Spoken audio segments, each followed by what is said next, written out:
바보 천치라는 말 들어보셨어요? 그 천치할 때 얘들아 하늘에서 제일 어리석은 사람 천치라는 뜻이거든. 그래서 여러분 치는 어리석다라는 뜻이에요. 그러면 여러분 요거를 의미를 선생님이 두 가지로 정리를 해볼 건데 우선은 표면적으로 드러나는 의미하고 그리고 이면적으로 드러나는 의미를 한번 정리를 해봅시다. 자, 여러분 표면적으로 드러나는 의미는 어리석은 아저씨야. 그냥 말 그대로 번역을 하면 어리석은 아저씨예요. 그러면 여기서 어리석은 아저씨는 누구의 인식이냐면 여러분 나 주인공을 관찰하고 있는 나의 인식이 반영이 되어 있는 말이에요.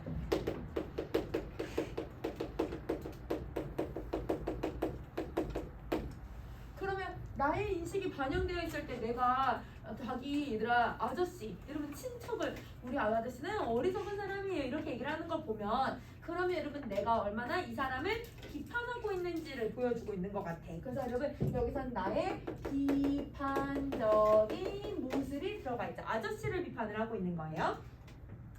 그런데 여러분 이 아저씨는 사실은 독립운동을 하셨고 그 다음에 이 아저씨는 여러분 나라를 위해서 그래도 뭔가 하려고 했었던 사람이기는 해. 그러면 일부 긍정적인 인물이기는 하거든요. 근데 그 긍정적인 인물을 여러분 비판을 하고 있고 그 다음에 또 나는 여러분 일제에 친일을 하는 그런 인식을 가지고 있어. 그래서 여러분 일제를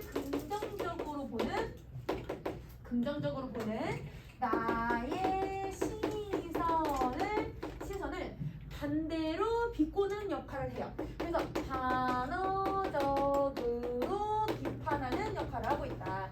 그러니까 여러분 내가 아저씨를 지금 비판을 하고는 있지만 사실은 내가 부정적인 인물이기 때문에 오히려 독자는 나를 비판을 하게 된다는 거야. 그래서 여러분 여기서는 제목 자체에 반어법이 쓰고 있는 거네. 그래서 여러분 겉으로는 아저씨를 비판하는 것 같지만 속으로는 나를 비판하는 여러분 제목인 거예요.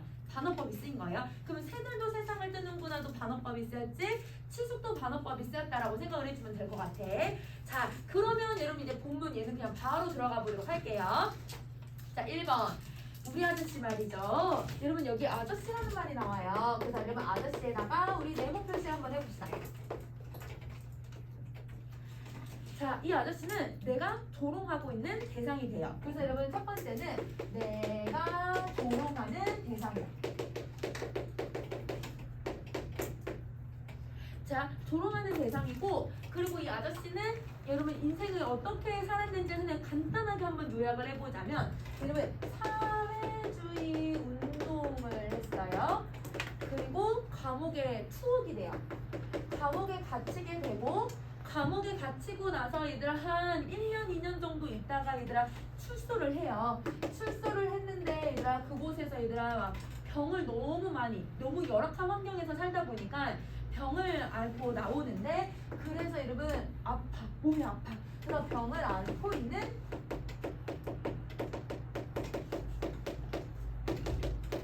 상황이다. 이렇게 생각을 해주면 될 것 같아. 병을 앓는 상황이다. 자 그러면 이 아저씨는 여러분 그러면 감옥살이도 한 사람이고 여러분 사회주의 운동을 했던 사람이네. 근데 여러분 이제 이 사회주의가 뭔지를 시대적 배경을 좀 생각을 해볼 필요는 있을 것 같아. 이러면 1920년대 우리 역사 시간에도 여러분 배워서 알겠지만 20년대부터 갑자기 사회주의가 우리나라에 많이 퍼지게 되면서 여러분 지식인들 계층에서 특히 독립운동하는 사람들 중에서 사회주의를 믿는 사람들이 많아지기 시작을 해요.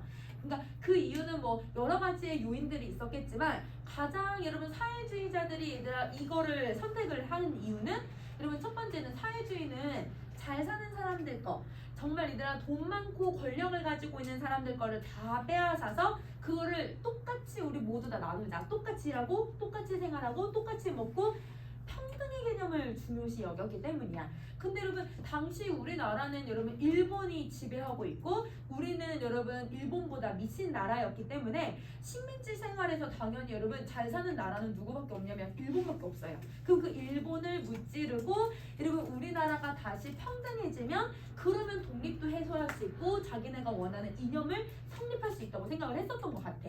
그래서 여러분 사회주의 운동에다가 독립운동까지 결합이 되니까 이게 사람들의 인식에 많이 퍼지게 된다는 거지. 그래서 여러분 사회주의 운동을 했으면 여러분 기본적으로 여러분 이런 사상 같은 게 잘못됐다고 봐도 되지만 그렇지만 여러분 독립운동을 했던 사람일 수도 있다라고 생각을 해주면 될 것 같아.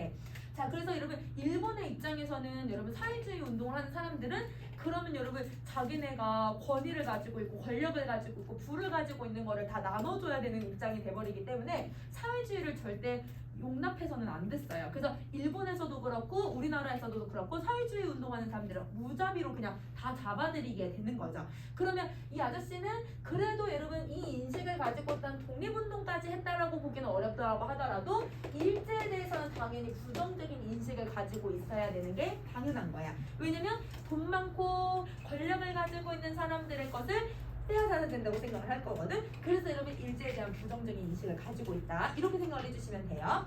자, 그러면 우리 아저씨 말이죠. 여러분 근데 여러분 또 어디다가 하나 동그라미 표시하냐면 지요라고 하는 부분에다가 동그라미 표시할 거예요.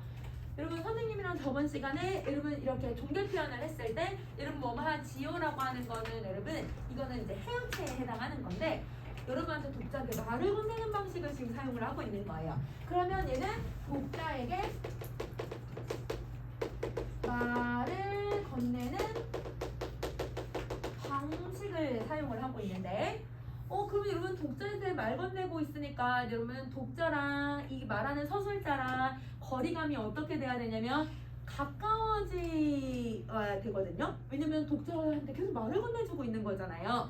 근데 여기서 시점이 되게 특이해요. 여러분 자 우선은 여러분 얘가 몇 인칭 시점이냐면 1인칭 관찰자 시점이에요. 1인칭 관찰자 시점이면 여러분 얘가 어떤 시점의 거리를 가지고 있는지를 우리가 살펴봐야 될 것 같아. 자 여러분 이렇게 본다면 여러분 이거 어디다 정리하셔도 되냐면 선생님 지금 지호가 나오니까 바로 설명을 하는데 이거는 여러분 20쪽 밑에다가 여러분 거기 서술자의 특징에다가 어차피 다시 정리할 거라서 20쪽 밑에다가 정리해도 될 것 같아요. 이쪽 밑에 정리가 되어 있지.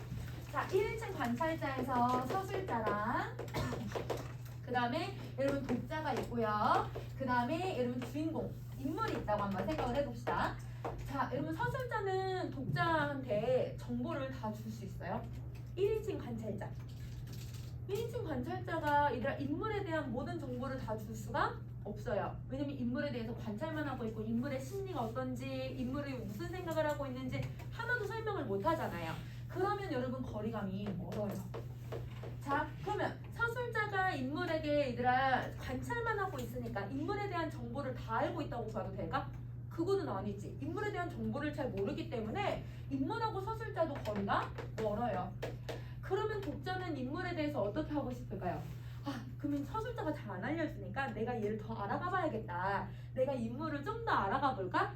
호감도가 올라가요. 그럼 호감도가 올라간다는 건 거리가 심리적인 거리가 훨씬 더 가까워지죠. 근데 이 작품 같은 경우는 여러분 지금 서술자가 어떠냐면 여러분 서술자가 지금 나고 여러분 이 인물이 지금 아저씨잖아요.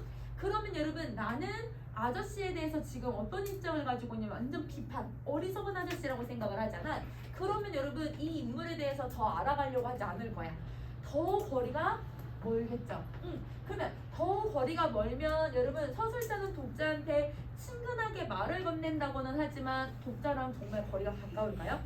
독자에게 많은 정보를 줄 수가 없어요. 더 정보를 못 주기 때문에 거리가 더 멀어져요. 그러면 여러분 자 독자에게 말 건네는 방식은 친근한 말투는 맞아요. 친근한 말투지만 독자랑은 거리감이 멀어야 돼요. 왜냐면 이 작품은 아저씨를 비판하고 있기 때문이에요. 1인칭 관찰자 시점이니까 이 시점을 사용을 하더라도 이 방식을 사용을 하더라도 여러분 독자와 서술자의 거리는 멀다. 그래서 여러분 요거를 잘 기억을 해야 돼. 그러면 여러분 이제 독자는 여러분 객관적인 거리로 아저씨를 보게 되고 객관적인 거리로 여러분 나를 보게 되는 거예요. 그러면 나는 여러분 지금 부정적인 인물로 서술되는 아저씨를 긍정적으로 보게 되는 거고 나는 객관적으로 나에 대해서 보게 되니까 여러분 긍정적으로 표현되고 있는 나를 오히려 비판적으로 볼 수 있게 되는 거다. 이렇게 생각을 해줘야 해. 그래서 여러분 독자가 어떤 시선을 가지고 있고 서술자랑 무슨 관계를 갖고 있는지를 여러분 잘 기억을 해주시고 말장난에 놓치면 안 돼요. 독자에게 말 건네기는 친근한 말투는 맞지만 여러분 인물의 거리감은 친근한 거는 아니다. 이렇게 생각을 해줘야 해. 자, 그러면 여러분 이걸 정리를 하셨으면 그러면 여러분 다시 앞으로 오셔서 오늘 내용 다시 한번 봐보도록 할게요. 자, 여러분 첫 번째 줄 아따도 거시기 한참 당년에 무엇이냐 그놈의 것 사회주의라더냐 막걸리라더냐 여러분 그놈의 것에다가 네모 표시 한번 해줄까 이것도 자 여러분 그놈의 것은 여러분 뭐냐면 이제부터 계속 사회주의를 지칭하는 표현이 돼요. 사회주의잖아 사회주의 사회주의를 지칭하는 말이 되는데 그러면 여러분 이 나는 사회주의에 대해서 정확하게 뭔가 정보를 알고 있으면 1인칭 관찰자 자기가 서술자니까 여러분에게 사회주의라고 하는 게 이런 게 뭐가 있는데 아저씨가 그 이상한 거에 빠져들어가지고 이런 식으로 객관적으로 얘기를 해줬을 거야. 근데 내가 이 사회주의에 대해서 잘 모르니까 그 뭐더라 어디서 들어봤는데 그 사회주의인가 뭔가 뭐 이런 식으로 얘기를 하고 있잖아요. 여러분 지금 이렇게 그놈의 것이라고 표현하고 있는 것 자체가 여러분 내가 사회주의에 대해서 모르고 있는 거구나. 잘 모르고 있구나. 그래서 여러분 여기서는 나의 무지가 부각되는 표현이라고 생각을 해주시면 돼요. 나의 무지가 잘 드러난다. 나의 무지가 잘 드러난다. 자, 그리고 여러분 사회주의를 지금 뭐라고 표현했어요? 사회주의냐 막걸리냐 여러분 이렇게 표현을 했잖아. 말장난 하고 있는 거지. 이런 말장난은 우리는 이제 문학에서는 언어유희라고 얘기를 하죠. 그래서 여러분 여기서는 말장난, 언어유희를 사용을 하고 있다. 이렇게 정리를 해줄게. 자, 그 다음 다시 두 번째 줄. 그걸 하다 징역 살고 나와서 폐병으로 시방 앓고 있는 우리 호총 고모부 그 양반. 여러분 그 양반에도 밑줄 한번 그어주시면 여러분 어른한테 그 양반이라는 표현을 잘 써요 여러분? 어른한테 이런 표현 잘 안 써요. 그러면 여러분 어른한테 이런 표현을 쓴다는 건 어른을 어떻게 하냐면 자기가 무시하고 어른을 여러분 약간 비판적으로 보고 있다는 걸 알 수 있게 해줘. 그래서 여러분 여기서는 나가 아저씨에 대해서 여러분 부정적인 시선을 가지고 있다라는 것을 알게 해주는 단어가 되는 거야. 내가 아저씨에 대한 부정적인 시선이 잘 드러난다. 자, 그 다음 다시 2번 뭐 말도 마시오 대체 사람이 어쩌면 글쎄 내원 신세 반대 없죠. 자, 10년 적공 여러분 적공이라는 건 공을 쌓다 그동안 준비해왔다 이런 뜻인데 10년 동안 준비한 그 대학교까지 공부한 것을 풀어먹지도 못했죠. 왜? 과목이 가졌으니까. 자, 그리고 좋은 청춘 어영부영 다 보냈죠. 신문에는 정가자라고 하는 붉은 도장이 찍혔죠. 몸에는 몹살병까지 들어있죠. 여러분 다 뭐가 계속 끝나요? 지옥 계속 끝나죠. 계속 여러분한테 말 건네는 방식을 계속 사용하고 있는 거예요. 자기는 계속 친해지려고 노력을 하는 거야. 서술자가 여러분한테. 근데 여러분 독자는 얘가 계속 정확한 정보도 안 주고 인물에 대해서 거리감이 너무 많이 느껴지니까 우리는 독자는 얘한테 계속 거리감을 느껴야 되는 상황인 거예요. 자, 그리고 이신세 해가지고랑 구석 같은 오두막집 단칸 새방 구석에서 사시장철 밤이나 낮이나 딱 눈 감고 들어 누웠군요. 얘들아 뭐뭐 하는군요. 이것도 다 말 건네는 방식이에요. 자, 그리고 재산권이 어느 집 서당인들 있을 턱이 있나요? 사발막대 내져야 직권불 하나 걸리는 거 없는 아주 철빈 가난하고 가난한 집인데 그러면 여러분 지금 4번하고 5번을 보면 여러분 아저씨가 대학교 10년 동안 공부를 했어. 근데 여러분 좋은 청춘 다 보냈고 여러분 전과자가 되었고 출소해서 아파가지고 여러분 아저씨의 인생을 아주 간단하게 그냥 설명을 해버리고 있는 거네. 그러면 여러분 4번 5번은 아저씨의 삶을 요약적으로 제시해주고 있다. 자, 여러분 우리 공방전 배웠던 거 생각해보세요. 그때 여러분 요약적으로 제시하는 거는 선생님이 서술자가 보여주는 방식이라고 했어요. 말하는 방식이라고 했어요. 서술자가 여러분한테 요약해서 다 설명해주고 있어. 그러면 여러분 무슨 방식에 해당해야 돼? 말하기 방식에 해당해야 돼 얘들아. 그래서 여러분 요거는 서술자가 말하는 방식에 해당한다. 여러분 말하기 방식은 대화가 아니라 서술자가 설명해주는 거를 이걸 얘기를 해요. 그래서 지금 여기서는 서술자가 설명해주는 부분이니까 말하기 방식이 되는 거야. 자, 그 다음 우리 아주머니가 여러분 아주머니도 네모 표시를 한번 해주자.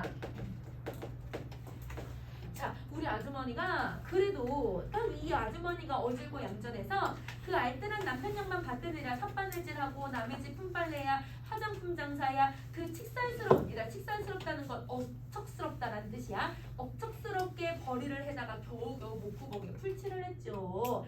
그러면 여러분 이 아주머니는 아저씨를 수발을 다 들고 있는 거네. 그러면 여러분 이 아주머니는 내가 뭐 하는 사람이냐면 나가 동정하는 대상이에요. 그래서 여러분 이 아주머니는 나에게 5톤 고모가 돼요. 여러분 5톤 고모인데 내가 이 아주머니를 동정하고 있는 거죠. 자, 동정하고 그리고 여러분 이 아주머니가 이렇게 고생하는데 아저씨는 이 아주머니 데려다가 결혼을 해놓고는 왜 우리 아저씨는 우리 아주머니를 이렇게 고생시키고 있어? 아주머니를 놓고 아저씨를 비판을 하고 있지. 그러면 아주머니가 뭐가 되냐면 비판을, 내가 아저씨를 비판할 수 있게 도와주는 비판의 매개체가 돼버려요. 여러분 비판의 매개체가 아주머니를 비판한다는 게 아니라 아주머니를 놓고 아저씨를 비판하고 있어서 비판의 매개체가 되는 거야. 자, 여러분 여기 중략 부분에 좀 생략된 게 뭐냐면 여러분 내가 부모를 잃어요. 내가 어린 시절에 부모를 잃어서 이제 갈 곳이 없으니까 어디에서 데려가가지고 자기를 길러주냐면 10살, 한 8살 때부터인가? 여러분 이 오촌 고모가 데려다가 얘를 키워준 거야. 그러니까 당연히 엄마 같을 거고 얘들아 정말 친한 친척이 되는 거지. 근데 이제 이 아저씨가 사회주의 한다, 대학 공부한다 해가지고 얘들아 계속 집에 안 들어왔었거든. 그 공부하는 거 다 뒷바라지를 해줬다고 하더라도 근데 얘들아 집에 잘 안 들어와. 근데 보니까 첩을 끼고 다니는 거야. 그러니까 옛날에는 이제 2명 첩을 데리고 다니는 경우들도 있었으니까 일제강점기에도 첩을 데리고 다니고 그리고 아내는 개고생하고 있고 그러니까 나는 아저씨를 계속 비판을 하고 있는 거지. 그리고 이제 징역 살아서 나왔는데 얘들아 완전 몸이 다 폐결에 걸리고 뭐 이렇게 해서 오니까 얘가 병수발을 지금 아주머니가 다 들고 있는 거거든. 그러면 그 첩은 어디로 가고 막 이러면서 내가 이 아저씨를 막 비판을 하는 거지. 뭐 그렇게 볼 수 있을 것 같아요. 왜냐면 자기를 키워준 은혜가 있으니까. 그래서 나는 아주머니를 동정하고 아저씨를 비판할 수 있다. 여기까지는 이해가 돼. 자, 근데 그 다음 보자. 자, 어디로다나 그 양반은 죽는 게 두루 좋은 일인데 죽지도 아니에요. 얘들아 차라리 죽었으면 좋겠다고 얘기를 해. 그러니까 얼마나 비판적인 인식을 가지고 있는지 보여지지? 우리 아주머니가 불쌍해요. 그냥 진짜 한 나이라도 젊어서 팔자를 고치는 게 아니라 무슨 놈의 순환, 여러분 순환을 겪다라고 하는 거는 여러분 고생을 얘기를 해. 고생을 여러분 후부는 나이가 들어서 좀 윤택하게 사는 것을 얘기를 하는데요. 근데 여러분 나이를 들어서 윤택하고 사는 게 아니라 아주머니 나이 들어서 더 고생하고 있으니까 그 처지가 너무 안타깝다 이렇게 얘기를 하고 있어. 근 20년은 소박을 당했죠. 20년을 젊은 청춘 한숨을 다 보내고서 나야 늦게서야 송장여대. 여러분 송장여대는 송장을 능가하게 생긴 그 양반을 그래도 남편이라고 모셔다가 병수발 들려 먹고 살려 애가 지나고 다니는 걸 보면 너무 가여워요. 이렇게 얘기를 해요. 그러면 여러분 1번부터 우리 9번까지의 내용을 보면 내가 아주머니하고 아저씨하고 완전 다른 인식을 가지고 있는 거 보여지죠. 나의 상반적인 인식이 담겨져 있다. 그래서 여러분 내가 인물들에 대한 상반적인 인식을 보여주는 게 1번부터 9번이라고 생각해 주시면 될 것 같아요. 자, 그 다음에 이제 10번도 한번 가보자. 사실 우리 아저씨 양반은 대학교까지 졸업하고도 이제는 기껏 해먹을 거라는 건 망벌이 노동밖에 없는데 보통 학교 4년 겨우 다니고도 시방 앞길이 환히 트인 4개다 되면 고즈카이만도 못하죠. 자, 여러분 고즈카이가 뭐냐면 일본인 집에서 여러분 그 잔심부름하면서 일하는 하인 같은 걸 고즈카이라고 해요. 그러면 여러분 일본어거든요. 그럼 이 아이는 일본인 집에 가서 지준의 집에 가서 거기서 얘들아 이렇게 나쁜 표현은 따까리 이러면 아니면 이렇게 하인 노릇하면서 돈을 벌기 시작을 하는 거야. 그러니까 거기에서 여러분 집주인이 얘기하는 거에 세뇌가 돼가지고 아 달에서 사회주의는 믿으면 안 되는구나. 그러니까 여기서 일본이 당연히 우리나라를 내 지인을 뭐 이러면서 그걸 세뇌가 되고 있는 거야. 세뇌가 되고 있으니까 아저씨에 대한 인식이 더 반감이 커질 수밖에는 없어요. 자, 그러면 여기서 여러분 지금 나하고 아저씨를 비교를 하고 있거든? 그러면 나하고 아저씨를 한번 비교를 한번 해보자. 자, 여러분 나는 지금 한 10대 정도가 됐어요. 나이가 어리죠. 자, 근데 여러분 아저씨는 여러분 옛날에는 결혼을 한 여러분 나이 때쯤 되면 결혼을 했었으니까 그리고 20년을 근 20년을 소박을 당했다고 했으니까 아저씨는 한 30대 후반 정도 나이가 될 것 같아. 그래서 여러분 한 30대 후반 정도의 나이고요. 그러면 여러분 나는 나이가 사실 어린 거고 여러분 아저씨는 어른인 거죠. 성인인 거죠. 그쵸? 그래서 나이가 적고 나이가 이제 성인이다. 이렇게 정리할 수 있을 것 같고요. 그리고 여러분 아저씨는 대학까지 나왔대요.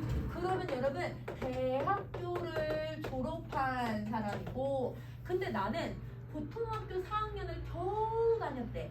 그러니까 여러분 보통학교는 6년이었거든 옛날에도. 보통학교가 초등학교예요 여러분. 그러면 여러분 보통학교를 4학년밖에 못 다녔다고 했으니까 중퇴를 한 거네. 그러면 여러분 학력에서도 차이가 좀 생기죠. 자 그리고 여러분 나는 여러분 뭘 하고 있냐면 고즈카이 역할을 해요. 고즈카이 역할을 하고 있으니까 돈을 벌어요. 자 근데 아저씨는 여러분 지금 감옥에서 출소를 했기 때문에 맞벌이 노동만 가능한데 맞벌이 노동조차 안 해. 그러니까 쉽게 말하면 백수인 거네. 일이 없는 거네. 그래서 선생님 그냥 백수라고 쓸게 얘들아. 자 일이 없고요. 일을 없으니까 당연히 돈을 벌고 있지 않아요. 돈을 벌고 있지 않고 자 그 다음에 나는 여러분 지금 뭘 하고 있냐면 이런 인식에서 내가 나이가 어리고 내가 지금 내가 지금 돈 벌고 있고 나는 뭐 학력이 별로 안 좋지만 나는 일본이 이제 좋으니까 일본 사람과 결혼을 하고 일본 여자랑 만나서 자기가 성공해가지고 부자가 되겠다 이런 인식을 가지고 있어. 그러니까 여러분 일제에 대해서 긍정적인 인식을 갖고 있는 거고 아저씨는 일제에 대해서 부정적인 인식을 가지고 있다 이렇게 생각을 해주면 될 것 같아요. 그러니까 여러분 완전 아저씨하고 지금 내가 정반대인 상황이라고 생각을 해주시면 돼요. 자 그럼 다시 가자. 자 그러면 여기에서 여러분 자기는 돈 버는 것 나는 내가 더 우위에 있어 아저씨는 고즈카이보다도 못해 이렇게 생각을 한다는 건 이 내가 돈을 중시하는 아이라는 걸 알 수 있게 해줘. 그래서 여러분 돈 물질을 중시하고 있다. 근데 아저씨는 여러분 내가 지금 관찰하고 있으니까 잘 드러나진 않지만 아저씨는 얘들아 지금 뭐를 중시하고 있는지 그 다음에 나오거든요. 그 다음 거 한번 보세요. 아 그런데 글쎄 그 맞벌이 노동을 하고 어쩌고 하기는커녕 조금 바스스 일어날만 하니까 이 주책꾸러기 양반이 무슨 망보를 먹고 나니 내 참 기가 막혀서 아니 그놈의 것 하고 무슨 대천지 원수가 졌단 말인가? 여러분 그놈의 것이 뭐라고 했어요 여러분? 사회주의 그치? 사회주의랑 원수가 졌나? 어쨌다고 그걸 끝끝내 하지 못해서 그 발광이고 이렇게 얘기를 해. 그럼 아저씨는 몸이 좀 추스려지려만 하니까 얘들 다시 일어나와서 뭐 하고 있냐면 다시 또 사회주의를 믿기 시작을 해. 그러면 이 아저씨는 돈 물질보다 뭐만 중시하고 있냐면 이념만 중시하고 있는 거네. 이념을 중시하고 있다. 그래서 여러분 지금 가치관의 차이도 있고 나이도 차이가 있고 직업적으로 차이가 있고 학벌도 차이가 있고 모든 게 차이가 있다. 이렇게 생각을 해주시면 돼요. 자 그나마 그게 밥이 생기는 노릇이란 말이지 명예가 생기는 노릇이란 말인지 필경은 붙잡혀가서 징역 사는 노릇 아마 그놈의 것하고 아편하고 똑같은 것 같아요. 그러면 여러분 지금 사회주의를 뭐에다 비유를 했냐면 아편에다가 비유를 했어요. 여러분 우리 여러분 사회 시간이나 아니면 역사 시간에 중국에서 아편 전쟁 했던 거 혹시 배우셨죠? 여러분 아편 전쟁은 중국한테는 되게 치욕스러운 역사적인 모습이야. 왜냐면 여러분 아편이 너무 많이 들어와서 중국 사람들이 아편 중독에 걸린 사람들도 많았고 아편으로 인해서 그걸 사들이다 보니까 은자가 많이 얘들아 영국에 받쳐진 것도 있었고 그래서 여러분 지금도 중국은 마약사범들은 그 자리에서 순사를 해요. 그래서 여러분 마약사범은 선처가 없어요. 왜냐면 또 한 번 마약이 얘들아 허용이 되는 순간 또 얘들아 옛날 꼴이 날 수가 있잖아. 그러니까 지금도 마약에 대해서는 완전 엄격하게 하거든요. 그러면 이거를 일제강점기 때 여러분 우리나라 사람들도 옆에 중국이 아편 때문에 저렇게 고생하는 걸 봤잖아. 그러니까 이 아편에 대한 부정적인 인식이 되게 컸었는데 그거를 지금 누구에다 비유를 하냐면 사회주의에다 비유를 해. 마약 같다라고 표현을 하고 있거든. 그래서 여러분 여기서는 사회주의를 마약 같다라고 비유를 하는데 사회주의를 비유하면 대한 어떤 마음을 드러내냐면 적대감을 드러내는 거예요. 왜냐면 마약은 끊기가 어렵대요. 근데 여러분 사회주의를 아저씨는 끊어요 못 끊어요? 못 끊고 있잖아요. 아파도 사회주의를 또 믿고 있잖아요. 감옥 갔다 왔어도. 그러니까 여러분 사회주의를 계속하는 아저씨를 마약하는 거랑 똑같다 이렇게 표현을 하는 거야. 그러니까 이거에 대해서 이 사회주의에 대한 적대감까지도 보여주고 있다라고 생각을 해주면 좋을 것 같아. 자, 그렇길래 한번 말씀드리면 끊지를 못하겠죠? 여러분 다음 페이지로 가자. 자, 그렇지만 실상 알고 보면 그게 그다지 재미난다거나 맛이 있다거나 그런 것도 아니죠. 그래요. 불안당패랍니다. 불안당패. 그럼 여러분 자, 불안당패라던데요. 불안당패라던데요. 이렇게 얘기를 하는 건 뭐뭐라던데요라는 건 어디서? 들은 거야, 이거. 어디서 듣고 얘기를 한 거잖아요. 그러면 사회주의를 불안당패. 여러분 불안당패가 뭐냐면 도적이에요. 도적대라고 생각을 하는데 이렇게 인식을 하는 게 바로 일본인들의 입장이야. 그럼 여러분 일본인들은 아까 얘기했듯이 얘들아 사회주의자들이 자기네 거를 훔치고 빼앗고 이렇게 해서 자기네가 이제 이익을 볼 거라고 생각을 하고 사회주의자들을 다 불안당패라고 얘기를 하면서 잡아들였었어요. 그러면 여러분 내가 그 이야기를 한다는 건 집주인한테 계속 그걸 세뇌를 당했다는 거지. 그럼 여러분 이걸 통해서 뭐라 할 수 있냐면 여러분 나의 무지도 알 수 있고 그리고 여러분 나가 일제의 사상에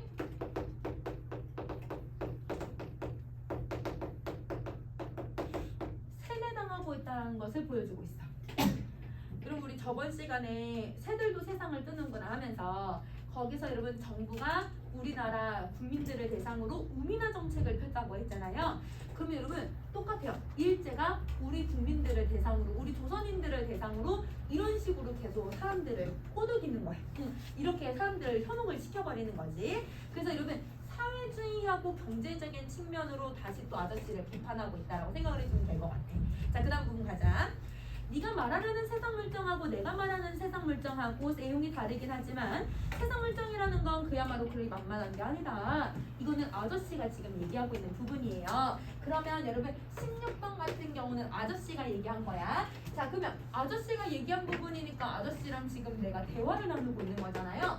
자, 대화체를 사용해서 아저씨와의 나의 인식이 드러나게끔 도와주고 있어요. 자, 그러면 이 아저씨가 얘기하고 있을 때 여러분 네가 말하려는 세상 물정 여기에다가 밑줄 한번 딱 그어주고 밑줄 그어주고 그 다음에 다시 또 내가 말하려는 세상 물정 여기에다가도 밑줄 한번 딱 그어줄 거예요. 여러분 16번 첫 번째 줄에 2개 밑줄 그을 거야. 자, 여러분 첫 번째를 기억이라고 표현하고 여러분 두 번째를 니은이라고 표현을 한다면 여러분 기억은 아저씨가 나에게 얘기하는 방식이고 여러분 내가 말하는 건 아저씨의 인식이 담겨져 있다고 생각을 해주면 돼. 이거는 기억 니은 표시해가지고 시험 문제 낼 가능성이 높을 것 같아요. 왜냐면 이 세상 물정이라고 하는 말을 조금 이 부분이 좀 어렵거든요. 그래서 여러분 요거는 구분을 좀 잘해주자. 아저씨가 얘들아 말하는 네가 말하는 세상 물정이라는 건 지금 내가 일본을 긍정적으로 바라보는 세상 물정이라고 생각하면 돼. 그래서 여러분 세상에 내가 돈 많이 벌고 내가 노력하면 안 될 거 없어 라고 하는 나의 인식. 근데 여러분 아저씨가 얘기하는 세상 물정은 조금 달라요. 아저씨가 말하는 세상 물정은 일제에 대한 부정적인 인식을 가지고 있어요. 그러면 요 두 개를 계속 비교하면서 한번 가볼게요. 자, 네, 사람이라는 건 제 아무리 날고 뛰어도 이 세상에 형적 없이 그러는 세차게 쭉 흘러가는 그런 힘, 그게 말하자면 세상 물정이라는 건데 결국 그것을 지배하에 그것을 따라가지 별 수가 없는 것이다. 여러분 이 18번 아저씨들아 좀 고학력자여서 그런지 너무 말을 어렵게 해. 그래서 여러분 말을 어렵게 하니까 여러분 19번 내가 이해를 해야 하네요. 못하니까 네? 이렇게 반문을 하잖아요. 그러면 여러분 자 18번에서의 아저씨의 인식이 드러나야 돼요. 자 이게 니은이에요 여러분. 자 아저씨는 어떤 인식을 가지고 있냐면 아저씨가 생각하는 세상 물정이라고 하는 건 개인이 아무리 노력을 해도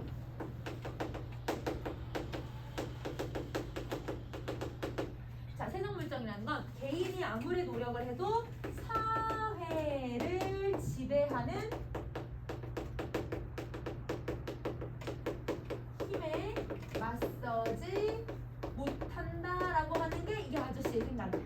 그러니까 쉽게 말하면 세상 물정이라는 건 사회를 지배하는 힘이라고 생각을 해주면 되는데 그 세상 물정의 인간은 이르면 한 개인은 절대 이거에 맞서지 못한다 이렇게 얘기를 하고 있어 아저씨는. 그 선생님은 분홍색으로 밑줄 친 게 얘들아 아저씨가 생각하는 세상 물정. 그 세상 물정의 인간은 이렇게 대응할 수밖에 없다. 여러분 우리 저번에 여러분 청산별곡에서 갑자기 어디서 돌 날아왔던 거 기억이지 않았어요? 여러분 그거 갑자기 돌 날아온 게 얘들아 어쩔 수 없는 운명, 정해진 얘들아 나의 숙명 이런 걸 얘기를 했잖아요. 여기서 말하는 세상 물정이라는 건 아저씨는 인간에게 주어진 얘들아 어떤 개인적인 운명, 숙명, 섭리 이거는 인간의 힘으로 없을 수가 없다. 내게 정해진 운명은 그건 거역할 수가 없다. 이렇게 생각을 하는 거야. 그러니까 아저씨는 여러분 아마 감옥에 한 번 더 갔다 오니까 더 그런 말을 할 수도 있을 것 같아요. 왜냐면 감옥에 가서 자기가 사회주의를 믿고 자기가 뭔가를 실천하려고 했었는데 감옥에 갇혔잖아. 그러니까 얘가 감옥에 갇히니까 자기가 원하는 대로 얘가 뭔가 실천하고 투쟁하고 뭐 이렇게 할 수가 없었잖아요. 아 어쩔 수 없는 일들이 있구나. 내가 아무리 노력해도 안 되는 게 있구나. 이거를 느꼈을 수도 있어. 그러니까 이렇게 얘기를 하는 거야. 그러면 이 말에서 아저씨는 어떤 걸 보냐면 그러면 내가 아무리 노력해도 안 되는 건 안 된다고 생각하는 거네. 그러면 아저씨는 여러분 내가 노력이나 실천을 중시하는 게 아닌 거예요. 그래서 여러분 아저씨는 노력이나 실천을 중시하는 거는 아니다. 이렇게 생각을 해주면 좋을 것 같아요. 자 이렇게 정리하시고 그 다음에 여러분 아까 19번에서 내가 네? 라고 반문을 했잖아요. 그러면 여러분 19번의 나의 반문은 뭘 얘기하냐면 내가 그만큼 아저씨의 말을 못 알아먹었다는 뜻이야. 못 알아먹었다는 건 나의 무지를 또 드러내는 거예요. 나의 무지를 또 드러낸다. 자 가자 다시 2번. 쉽게 말하면 계획이나 기회를 아무리 억지로 만들어 놓아도 결과가 뜻대로 안 된다는 말이다. 아 젠장 아저씨도 요전에 킹구 이런 킹구는 일본 잡지를 얘기를 해요. 일본 잡지에 보니까 나폴레옹이라고 하는 서양 영웅이 그랬답니다. 기회는 제가 만든다고. 그리고 불가능이라는 말은 바보의 사전에서나 찾을 말이라고요. 여러분 나폴레옹이 한 말이 제일 유명한 게 내 사전에 불가능이란 없다 이렇게 얘기를 했어. 그럼 이걸 보면 되게 멋있는 말처럼 보인단 말이야. 그치? 아 자꾸 계획하고 기회를 만들고 해서 분투 노력을 해가지고 이 내 세상에 안 되는 일이 어딨어요. 한 번 실패하거든 갑절 용기를 내가지고 다시 일어나지요. 7,800보르요. 여러분 내가 말하는 세상 물정에는 뭘 얘기하고 있냐면 내가 개인이 노력하면 노력한 만큼 결과를 얻을 수 있다. 나는 이렇게 생각을 하는 거야. 그럼 나는 여러분 이게 기억이에요. 여기 21번에 드러나는 기억의 입장이에요. 여기서는 여러분 노력한 만큼 결과를 얻는다. 이게 나의 생각이야. 그러면 아저씨는 아무리 노력해도 안 되는 건 안 되는 거다 이런 입장인 거고 근데 나는 노력하면 노력한 대로 이룰 수 있다 이렇게 얘기를 하고 있는 거지. 자 그럼 좀 더 가볼게. 자 나폴레옹도 세상 물정에 순응할 때는 성공했어도 여러분 그냥 일단 전쟁에서 계속 이기고 일단 자기가 왕 되고 황제 되고 그럴 때까지 계속 승승장구를 했어요. 그런데 그것을 거스리다가 결국 실패를 했다란다. 그러면 여러분 마지막에 얘들아 저 히말라야 산맥을 한번 넘어보겠다고 얘들아 그렇게 길을 쓰고 노력을 하다가 결국 얘들아 자기 완전 대패를 했단 말이에요. 전쟁에서 실패를 한 거 보면 너무 얘들아 사람이 욕심을 부리고 사람이 너무 무리하게 행동을 하다가는 결국 이렇게 나폴레옹도 실패하게 되어 있다. 그럼 나폴레옹도 얘들아 내 사전에 불가능이 없다라고는 얘기는 했지만 사실 불가능은 있었던 거네. 아저씨는 그거를 얘기를 하는 거야. 너는 7.8기에서 성공한 몇 사람만 보았지? 8번 일어났다가 9번째 가서 영영 쓰러지고 마는 다시 일어나지 못하는 그런 숱한 사람을 보지를 못했구나. 그러면 여러분 22번의 아저씨는 어떤 인식을 가지고 있냐면요. 자 22번의 아저씨의 인식이에요. 정리할게요. 성실하 뒤에도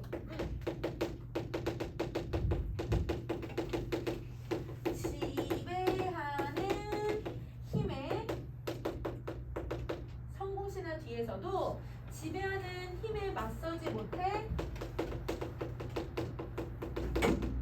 실패하는 경우가 많다.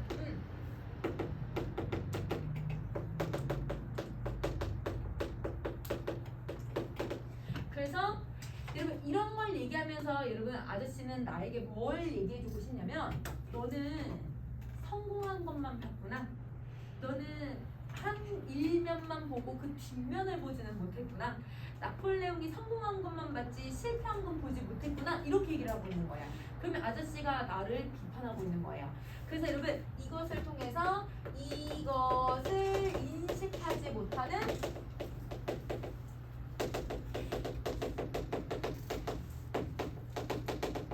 나를 비판하고 있다. 이걸 인식하지 못하는 나를 비판하고 있다. 이렇게 생각해주면 될 것 같아.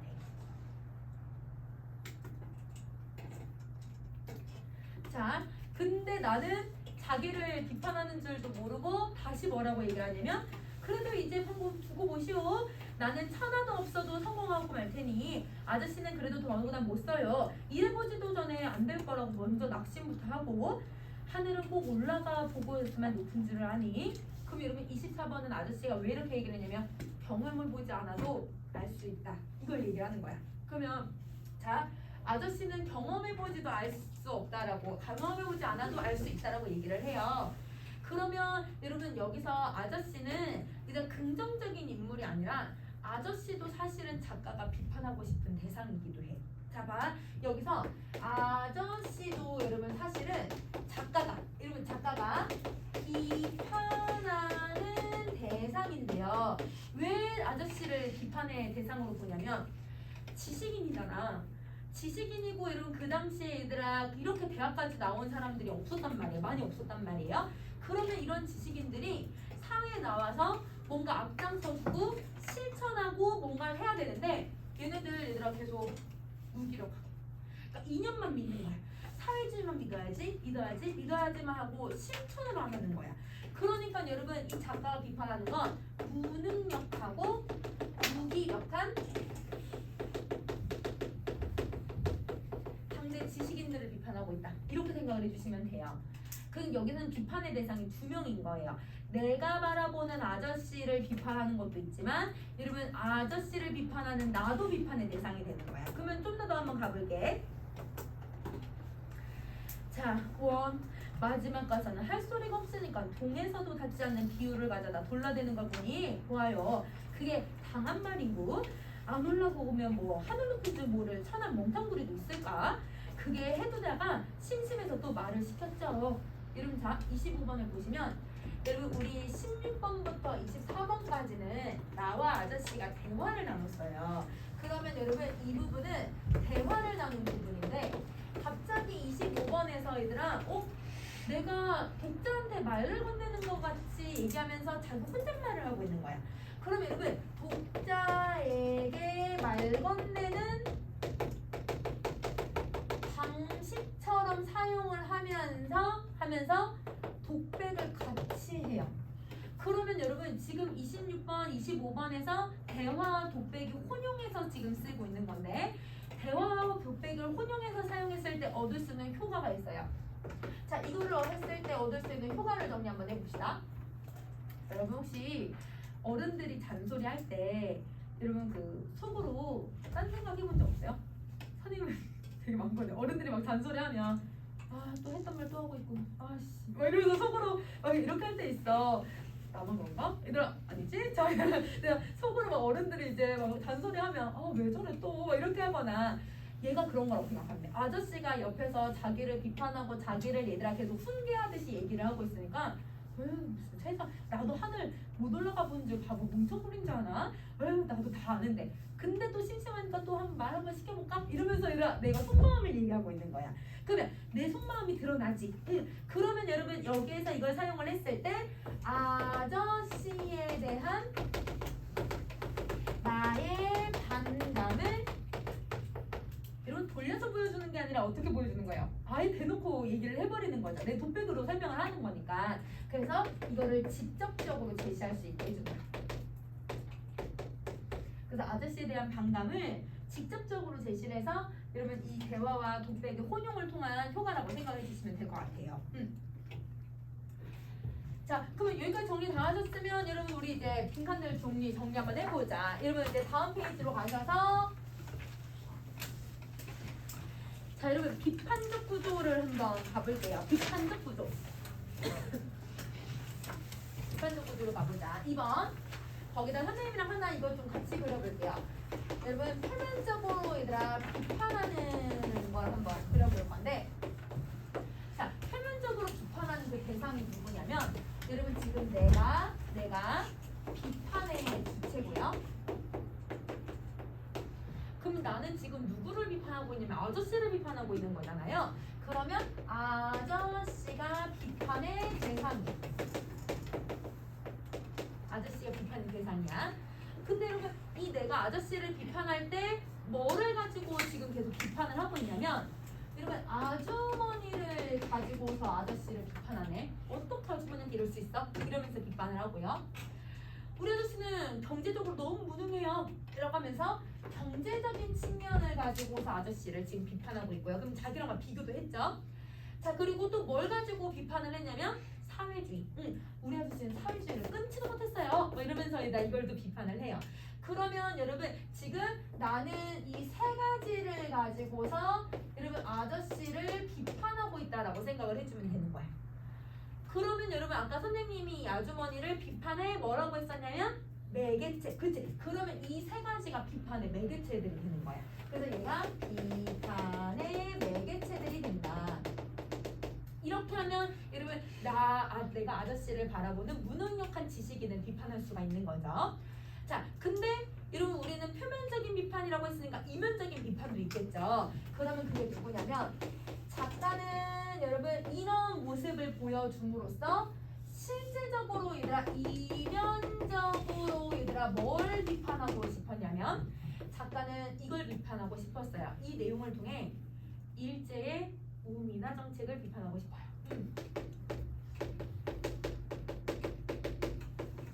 혹은 일제의 동화 정책 이거를 비판하고 싶었던 거야. 왜냐면 나는 얘들아 어때? 완전 얘들아 지금 일본에 완전 동화된 상태지. 나는 완전 일본에 넘어갔어. 그러니까 일본 그 주인집 아저씨한테 그냥 가스라이팅 당한 거야. 그러니까 여러분 그런 나의 모습을 비판하고 있다고 생각을 해주면 돼. 그러니까 이면적으로는 여러분 나를 비판하는 거죠. 이렇게 하면 여러분 표면적으로 이면적으로의 모습을 비판할 수 있다.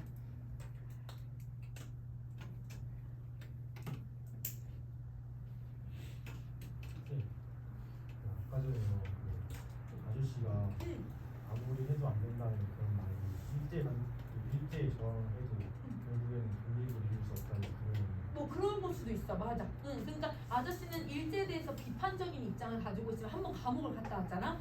그러니까 약간 포기 상태가 됐어. 근데 사회주의는 계속 믿고 있어. 사회주의는 계속 따라. 이 사회를 바꿔야 된다고 하는데 실천은 안 해. 그러면서 지레 겁먹어가지고 지금 못한다고 얘기를 하고 있잖아. 그거를 비판을 하는 거야. 아저씨 이렇게 무능력한 거 봐라. 해보지도 않고 포기하는 거 봐라. 이렇게 비판을 하는 거고, 그 다음에 그거를 이제 내가 일제에 찬양하면서 얘기하는 나도 비판을 하고 있는 거고, 두 가지를 다 비판하고 있다고 생각하면 돼요. 그러면 그게 어디 나오냐면 여러분 3번이에요. 선생님이 3번에다가 우리 밑줄만 한번 긋자 얘들아. 자, 선생님 그냥 읽을게. 이 작품은 사회주의 운동을 하다가 감옥 사이를 하고 폐병 환자가 된 아저씨와 이를 비판하고 일제에 순응하면서 자신의 영달, 여러분 영달은 이익이에요. 자신의 이익을 추구하려는 나를 통해. 여기까지. 그 다음 거 밑줄 쫙 끌 거야. 자, 여러분 이제부터 밑줄 쫙 끌자. 일제시대에 무능한 인텔리들의 현실과 식민 통치에 협력하는 현실 수능형 인간을 동시통자 비판하고 있다. 여기 밑줄 짝이에요. 두 번째 줄 보자. 일제시대부터 끝까지 쭉 밑줄. 그러면 이제 여러분 대답해보세요. 일제시대 무능한 인텔리들의 현실. 여러분 인텔리가 지식인이거든. 이 지식인의 현실이니까 누굴 비판하고 있는 거야? 아저씨 비판하고 있어야지. 그치? 그리고 식민 통치에 협력하는 현실 수능형 인간이 누구예요? 이게 나죠. 그러니까 나랑 아저씨를 둘 다 비판하고 있는 작품이다. 이렇게 생각해주면 될 것 같아. 자, 그 다음 거 독백이랑 얘들아 이 대화체 혼용한 거 선생님이 아까 정리했으니까 넘어가고 여러분 20쪽으로 가셔서 여러분 반어조 표현도 아까 선생님 했으니까 여러분 다시 한번 그냥 읽어보셔도 될 것 같아요. 그럼 선생님이랑 6번만 갑시다. 자, 여러분 이 작품에 사용된 시점은 1인치 관찰자 시점이죠. 1인칭 관찰자 시점이고요. 자, 근데 여러분 이 작품에서 특이한 거는 여러분 이 관찰자인 나의 정보들을 다 믿을 수가 있어요? 일지를 촬영하고 있는 것 자체부터가 아니라 이건 믿을 수가 없다. 그치? 그러면 이런 여러분 화자를 우리는 뭐라고 하냐면 믿을 수 없는 서술자라고 얘기를 해요. 믿을 수 없는 서술자. 근데 여러분 지금 문학비 책에서는 믿을 수 없다라는 걸 조금 말을 바꿔서 신빙성이 없는 서술자라고도 해요. 그러니까 둘 다 똑같은 말인데 이렇게도 쓰고 이렇게도 쓰는 거야. 그러면 이게 이제 어떤 건지 한번 가보자. 이런 미성숙. 여러분 아직 성숙하지 않은 애가 누구였냐면 나였죠. 여러분 무교양. 교양이 없는 게 누구예요? 나였어요. 무지. 멍청한 거 누구였어요? 사실은 나였죠. 모두 다 나예요. 나. 그러면 이 내가 이런 이유 등으로 자신이 서술하는 일에 대해서 잘못된 인식이나 판단을 하는 서술자를 얘기하는데 독자는 이러한 서술자의 서술의 논평을 서술할 수 없게 되어서 나 역시 역사의식이 부족하고 자신의 무지와 무교양을 스스로 폭로하는 꼴이 돼버리니 신빙성 없는 서술자라고 부를 수가 있다. 그러면 이때 독자와 서술자의 거리는 독자는 내가 하는 일에 대해서 이름을 긍정적인 시선으로 볼 수가 없으니까 어떤 시선으로 보냐면 비판적으로 바라볼 수밖에 없네요. 그래서 여러분 거기 비판에 비판적인 거리를 가지게 되고 그러면 여러분 당연히 거리감이 얘들아 멀어야 돼 아니면 가까워야 돼? 멀어야지. 그렇지. 멀게 된다. 이렇게 정리를 해주시면 돼요. 자, 그러면 여러분 우리 잠깐 쉬는 시간을 하고 우리가 물이 되어도 한번 해볼까요? 여러분 물이 가지고 있는 이미지는 동그라미 표시할 거예요. 근데 여러분 물은 이 작품에서 어떤 이미지를 가지고 있냐면 대부분 여러분 생명을 얘들아 유지할 수 있게 도와주는 이미지. 왜냐면 우리 물 안 먹으면 죽어요 여러분. 그쵸? 그러니까 생명을 유지할 수 있게 도와주는 역할을 하고요.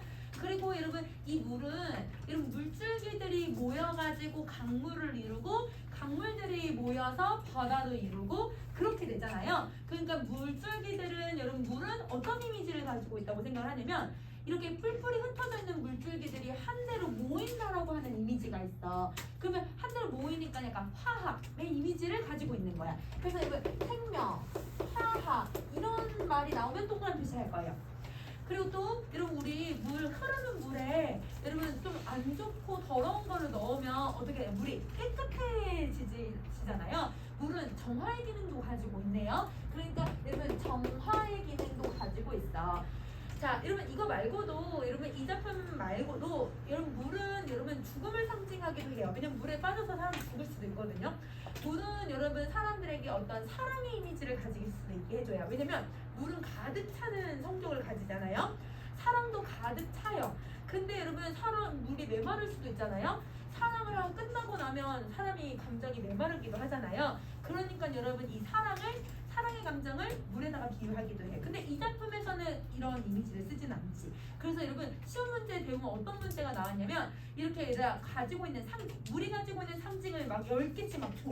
그 상징이 얘들아 이 작품에 어떻게 쓰이고 있는지 얘는 쓰이면 되는지 안 되는지 뭐 이런 걸 문제로 내기도 해요. 그래서 상징적인 의미는 크게 이렇게 세 가지가 이 작품에서 쓰인다고 생각을 해주면 될 것 같고 그러면 여러분 여기서 불의 이미지를 가지고 있는 단어나 아니면 이런 상징적인 의미를 가지고 있으면 다 세모 표시를 할 건데 불은 얘들아 모든 걸 없애버려요. 다 태워버리니까 다 없애서 소멸의 이미지를 갖게 만들거나 죽음의 이미지를 가지게 해요.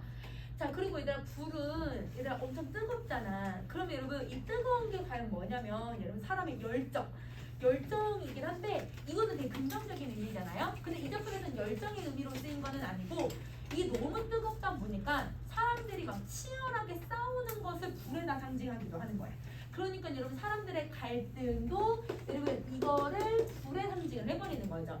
그러면 지금 선생님이 써놓은 이미지들은 완전 불하고 물이 반대되는 이미지를 가지고 있는 거네. 그래서 여러분 여기 기본적으로 이 작품은 대조적인 방식을 쓰고 있는 거고 그리고 여러분 이 물과 불의 이미지는 한 개인이 이 작가만 느끼는 것이 아니라 인간이면 누구나 보편적으로 느끼는 이미지이고 시대를 초월해서 누구나 느끼는 이미지가 돼요. 그래서 그리스 로마 신화에서도 보면 저런 이미지를 가지고 있고 그 다음에 여러분 뭐 동양 신화에서도 물과 불은 저런 이미지를 가지고 있어요. 그러면 여러분 어떤 걸 왜 쓰고 있냐면 이 작품은 원형적 상징을 두드러지게 사용을 하고 있는 거예요. 그래서 여러분 이 원형적 상징은 선생님 개념을 옆에다 다시 쓸 거야. 인류가 보편적으로 인식하는 이미지 이거예요. 인간이면 보편적으로 느끼는 이미지, 시대를 초월하고 나이를 초월하고 시대의 국경 모든 걸 다 초월하는 이미지를 원형적 상징이라고 한다. 그래서 여러분 이 작품은 요게 제일 중요해. 그 선생님이 문제를 아마 넣어줄 건데 문제 넣으면 아마 이 원형적 상징을 물어보는 문제들이 엄청 많을 거예요. 알겠죠? 그래서 요거 잘 기억할 거예요. 자, 그러면 이제 시작 한번 해봅시다. 자, 여러분 여기서는 상징적 의미가 너무 많이 쓰여요. 선생님이 부수적으로 많이 설명하기도 하겠지만 학교 선생님도 설명이 되게 많으셨더라고요. 그 영상 보니까. 그래서 여기서는 상징적 구절풀이에 대한 문제는 무조건 한 문제가 꼭 나올 거야. 그래서 각각 구절이 뭘 상징하고 있는지 꼭 기억을 해줘야 돼. 우리가 물이 되어서 만난다면 감은 어느 집에선들 좋아하지 않으랴. 자, 여러분 화자는 이걸 가정했어요. 우리가 물이 되어서 만났으면 좋겠다. 이렇게 가정을 해. 그러면 여러분 뭐뭐 한다면이라고 하는 방식을 이 작품은 4번을 쓰고 있거든요. 그래서 가정의 방식을 사용을 한다. 자, 근데 가정을 하면서 여러분 이렇게 하면 좋지 않을까? 이렇게 했으면 좋겠다라고 하는 자신의 뭘 드러내는 거냐면 소망을 드러내는 거예요. 그래서 여러분 가정법을 통해서 화자의 소망이 드러난다. 이렇게 정리를 해줄 거예요. 가정법을 통해서 소망이 드러난다.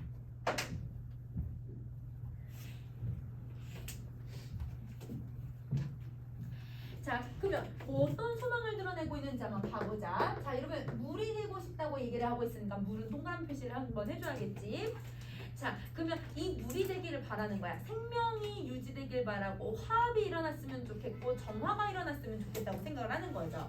왜 이렇게 얘기를 하고 있냐면 물이 되길 바라는 이유는 가문 어느 집을 위해서 물이 되기를 바래요.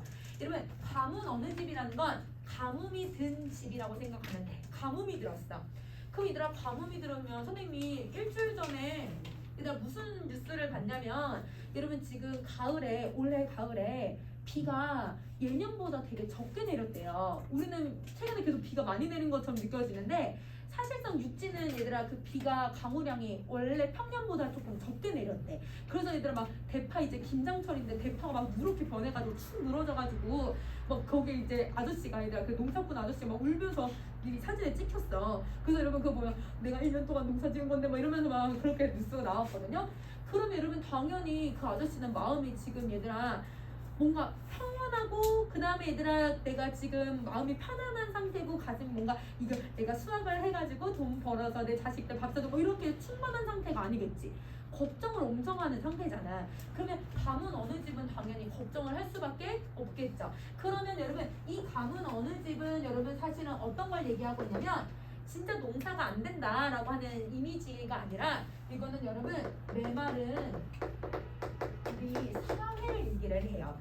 농사가 안 되는 현실을 얘기하는 것이 아니라 여러분 메말은 우리의 마음, 메말은 여러분 이 사람들의 사는 우리 현실을 얘기를 해. 자, 여러분 감정이 메말랐으니까 당연히 여러분 사람을 배려하는 모습보다는 나를 중시하는 모습이 더 강하겠죠. 그러니까 여러분 이기주의를 얘기를 해요. 마음이 메말라서 그래요. 마음이 메마르니까 여러분 당연히 여러분 뭐만 중시할 수밖에 없냐면 물질적인 것만 중시하면서 살아가는 거예요. 그래서 여러분 이런 사회에서는 당연히 여러분 물질만 중시하면 사람들이 이 돈을 누가 더 많이 갖느냐를 가지고 싸우겠죠. 그럼 뭐가 많이 생길 수밖에 없어요? 갈등이 많이 생길 수밖에 없는 사회를 살고 있는 거예요. 그래서 여러분 이 가문 어느 집은 갈등의 이미지 때문에 세모 표시를 해주셔야 돼요. 그래서 여러분 가문 어느 집이 무슨 둘이랑 뭔 상관이야 라고 하는데 얘들아 이게 바로 얘들아 갈등 때문에 나타나는 이미지라고 생각을 해주면 좋을 것 같아. 자, 그러면 여러분 이런 사회에서 얘들아 화합과 깨끗한 정화의 물로 만나려고 하면 당연히 좋아하겠죠.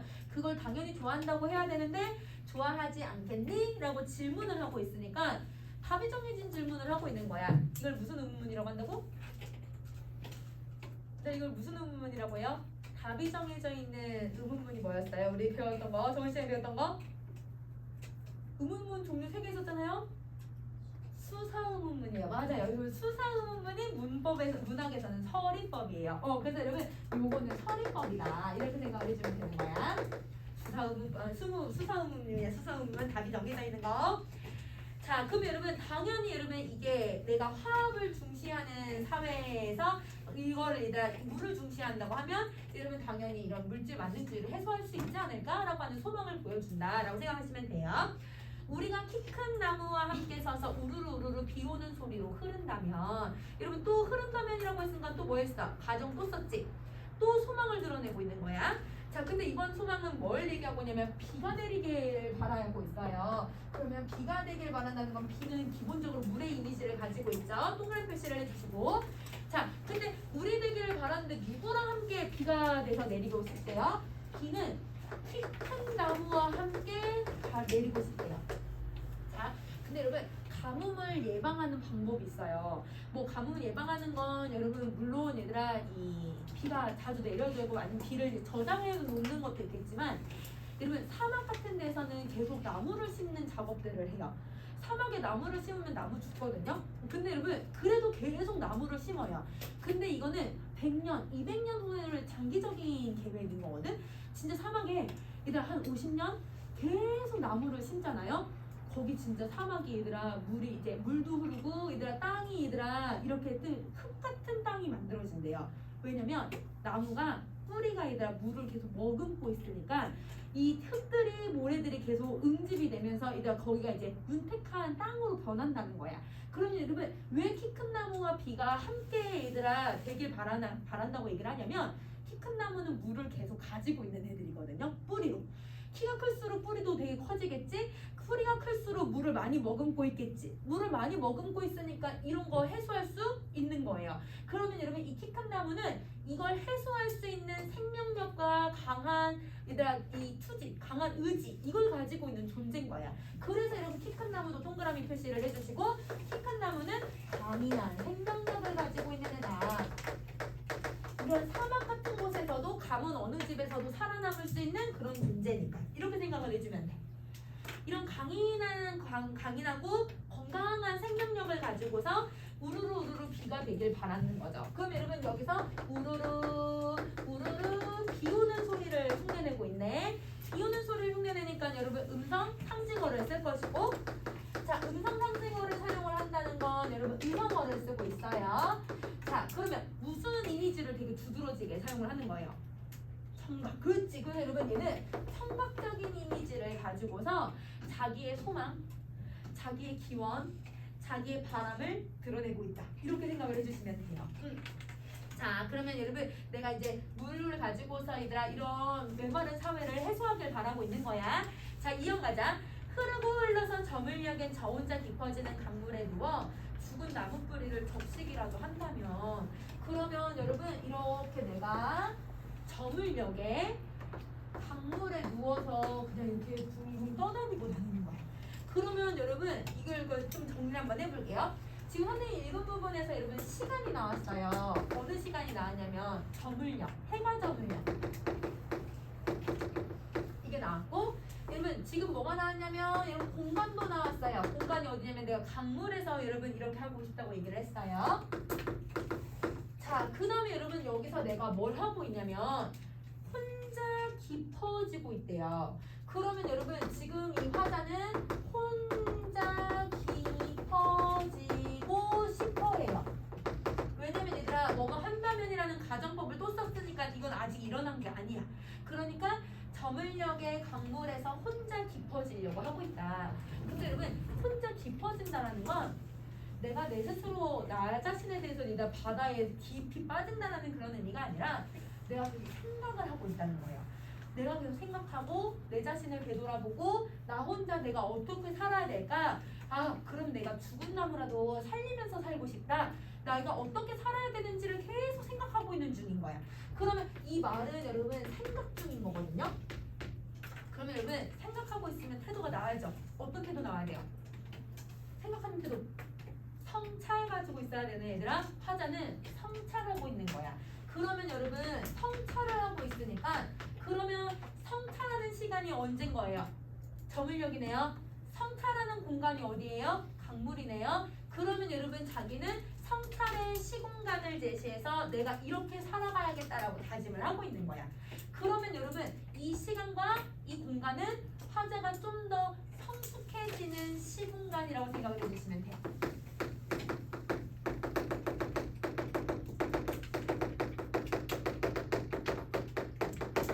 화자가 좀 더 성숙해지는 시공간에 해당한다.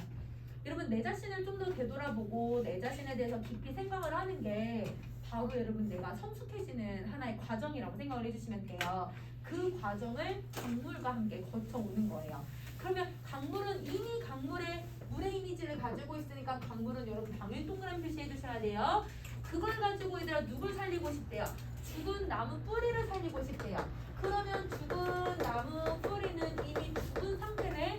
죽은 걸 살리고 싶다고 했으니까 강물은 생명체의 이미지를 가지고 있는 거고 얘는 이미 죽음의 이미지를 가지고 있으니까 얘는 세모 표시를 해줘야지.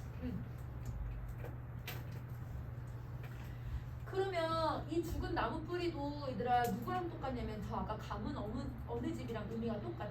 메마른 사회로 인해서 생명을 잃고 있는 모든 것을 상징하고 있다고 생각하시면 돼요. 그래서 이것도 여러분 의미가 감은 어느 집이랑 똑같다. 그래서 메마른 현대 사회로 인해서 생명을 잃어가는 모든 것들 이거를 상징하고 있는 말이야. 자, 그 다음에 여러분 이렇게 내가 깊이 성찰을 했어요. 뭘 하는지 보세요. 아직 처녀인 부끄러운 바다에 닿는다면 그러면 여러분 내가 소망이 점점 커지는 거야. 내가 강물에 갔으면 좋겠다.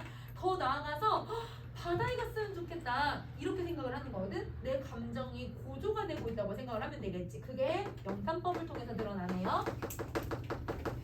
자, 이 영탄법을 통해서 감정의 고조가 되고 여러분 감정의 고조는 뭐의 고조냐면 내 소망과 내 기원이 점점 기원이 커진다고 생각을 해주면 돼. 자, 그러면 이 강물에서 화자는 어디에 가고 싶다고 하냐면 바다에 가고 싶대요. 그러면 그 바다가 동그라미, 얘도 물의 이미지를 갖고 있으니까 동그라미 표시를 해주시고 이 바다는 그러면 뭘 상징하고 있는지를 한번 봐보자. 바다가 무슨 감정을 느끼고 있다고 하냐면 지금 부끄러운 바다에 가고 싶다고 얘기를 했거든. 그럼 우리 대부분 시에서 부끄럽다고 하면 되게 부정적인 의미처럼 해석을 하잖아. 근데 여러분 부끄러운 게 여기서는 부끄러운 게 나쁜 의미가 아니고 어떤 거냐면 여러분 이제 애기들이나 아니면 나이가 좀 어리거나 되게 순수한 사람들을 보면 정말 사소한 거에도 얼굴이 빨개지거나 얘들 아니면 얼굴을 얘들 어떻게 해야 될지 몰라서 막 어떻게 해야 될지 몰라가지고 어리바리하게 하는 행동들을 할 때가 있거든. 그럼 이제 그 사람들한테는 너무 부끄럽다라는 표현을 이제 쓰게 되는데 이제 좀 나이 든 사람하고 어린 사람을 좀 비교를 해보면요. 똑같은 행동을 하더라도 어린 사람들이 훨씬 더 부끄러움이나 수치심을 더 많이 느껴요. 그러니까 나이 들수록 세상의 경험이 많아지니까 좀 감정이 무뎌지는 것 같아. 그러니까 내가 정말 사람한테 미안해해야 될 것도 미안함을 못 느끼는 경우들도 있고 부끄러움을 느껴야 되는데 부끄러움을 못 느끼는 사람들도 있어. 근데 여러분 이제 어린 친구들일수록 아직 순수한 마음들이 있으니까 정말 사소한 거에도 얘들아 미안해할 줄도 알고 부끄러움을 더 많이 느끼거든요. 어린 아이일수록. 그럼 여기서 부끄러움을 느낀다는 건 이 바다는 이 어른들처럼 때가 많이 탄 그런 사람들이 아니라 순수한 사람들을 얘기를 하고 있는 거야. 그러면 여러분 이 바다가 부끄럽다는 게 부정적인 말이 아니야 얘들아. 순수함을 얘기를 하는 거예요. 그래서 여러분 순수함을 가지고 있는 어디냐면 내가 가고 싶어. 근데 지금 갈 수 있어요 없어요? 가고 싶어도 내가 지금 갈 수가 없죠. 왜냐면 가정법을 썼으니까. 그럼 여러분 우리가 문학에서 가고 싶은데 갈 수 없는 곳을 우리는 세 글자로 이상향이라고 얘기를 하네. 이상향이야. 순수한 이상향이에요. 그리고 여러분 여기서는 이제 처녀인 부끄럽다라고 표현을 하고 있는데 그거는 여러분 하나도 때를 타지 않은 아주 먼 과거의 아름다움. 그래서 여러분 그 때를 타지 않았다는 걸 원초적이다라는 표현을 쓰거든요. 원초적인 이상향의 모습을 가지고 있는 거예요. 그러면 화자가 지향하는 곳으로 갔으면 좋겠다 이렇게 얘기를 하고 있는 거지. 그러면 여러분 지금 1년하고 2년은 이 사건들이 모두 다 지금 현재 일어났어요? 아직 안 일어났어요? 아직 안 일어났죠. 다 가정법을 썼으니까 이제 여러분 문법 시간에 아직 선생님 설명은 안 했지만 학교에서는 배운 친구들도 있을 거야. 시제가 과거, 현재, 미래 중에 그럼 언제가 돼야 돼요? 얘는 다 안 일어났으니까 미래가 돼야 돼. 맞아. 1년하고 2년은 미래에 대한 이야기를 하고 있는 거야. 1년에 대해서는 자기 미래에 대해서 얘기를 하고 있다. 이렇게 생각을 해주시면 돼요. 자, 근데 3년을 가시면 그러나 여러분 그러나에다가 네모 표시 한번 딱 해주시고 여러분 선생님이 이렇게 시에서 그러나가 나오면 역점의 말은 시상을 완전히 바꿔버리는 효과를 갖는다고 했어요. 그래서 얘를 시상의 전환이라고 하네요. 나의 소망과 나의 기원이 계속 나오다가 다른 내용이 나오는 거야. 지금. 여러분 지금이란 말 나왔지. 그러면 여러분 3년은 현재에 대한 이야기를 하고 있는 거예요. 그래서 여러분 여기 이 지금이 바로 3년은 현재에 대해서 이야기하고 있다. 그래서 내용 갑자기 확 바뀌는 거야. 미래에 대한 이야기를 하다가 현재 이야기로 훅 바꿨다.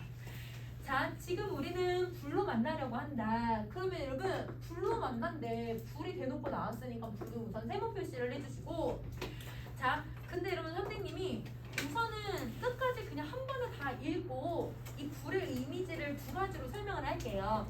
자, 선생님 그냥 쭉 읽을게요. 벌써 수치된 뼈 하나가 세상에 불타는 걸 쓰다듬고 있으니 만리 밖에서 기다리는 그대여 저 불이 지나간 뒤에 흐르는 물로 우리 다시 만나자. 푸시시 푸시시 불 꺼지는 소리로 말하면서 올 때는 올 때 인적이 그친 사람이 그친 넓고 깨끗한 하늘로 와라. 그럼 여러분 지금 불로 만나더라도 결국에는 이 불이 꺼지나 봐. 푸시시 푸시시 불 꺼지는 소리가 나잖아요. 그러면 여러분 자, 이 불의 이미지를 두 가지로 설명할게요. 학교 선생님도 이걸 두 가지로 설명을 하셨더라고요. 자, 하나 갑시다. 첫 번째는 화자가 바라는 건 지금 뭘로 만나고 싶어 해요, 여러분? 당신과 그대랑. 그러니까 1년에서 우리가 뭘가 되어서 만난다면 물, 그치? 물이 되기를 원해요. 그러면 여러분 물로 만나야 하는데 자, 물로 만나야 가문 어느 집에 얘다 저 가문도 해소할 수가 있고 그 다음에 여러분 죽은 나무 뿌리도 살려낼 수가 있는데 내가 만나야 되는데 지금 불로 만나야 되는 현실에 대한 걱정을 하고 있는 거야. 이걸 만나야 되는데 불로 만나기 때문에 걱정함. 그러면 이 불은 여러분 화합을 해주는 게 아니라 더 갈등을 유발시키고 더 죽게 만들고 더 소멸하게 만드는 거니까 그래서 여러분 이게 부정적인 의미로 해석을 해버리는 거예요. 그래서 이때 불은 부정적인 의미지. 우리가 내가 바라는 게 이루어지지 못하게 만들고 있으니까. 자, 근데 이제 두 번째 의미는 사연까지로 해석을 했기 때문에 조금 의미를 이제 다르게 해석을 할 거예요. 자, 어떤 거냐면 자, 우리는 물로 만나기 전이죠, 아직은. 그러면 물로 만나기 전에 이 불이 불로 만나서 이 불이 세상의 모든 걸 다 어떻게 했대요? 여러분 3년에 아까 선생님 읽었던 부분에서 세상에 불타는 것들 그 모든 걸 다 불태워버린 거야. 그럼 여러분 세상에 불태운 것들은 여러분 대부분 부정적인 것들이 다 불태워지기도 해요. 그래서 여러분 불로 만나서 세상의 부정적인 것들을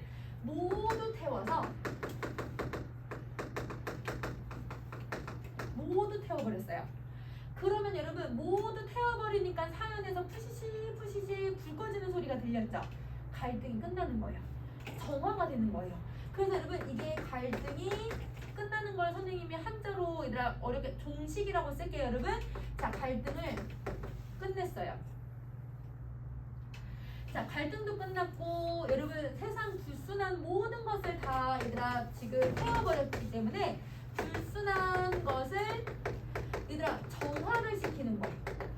여러분 혹시 손 따보신 적 있어요? 손 바늘 혹시 따본 적 있니? 그러면 우리 할머니는 손 따기 전에 어떻게 하냐면 이 바늘을 그 라이터로 지져 한번. 지지고 그리고 이걸 따줘. 왜냐면 세균 감염하지 말라, 감염되지 말라고, 세균 다 죽여야 된다고 우리 할머니 이렇게 해서 하거든.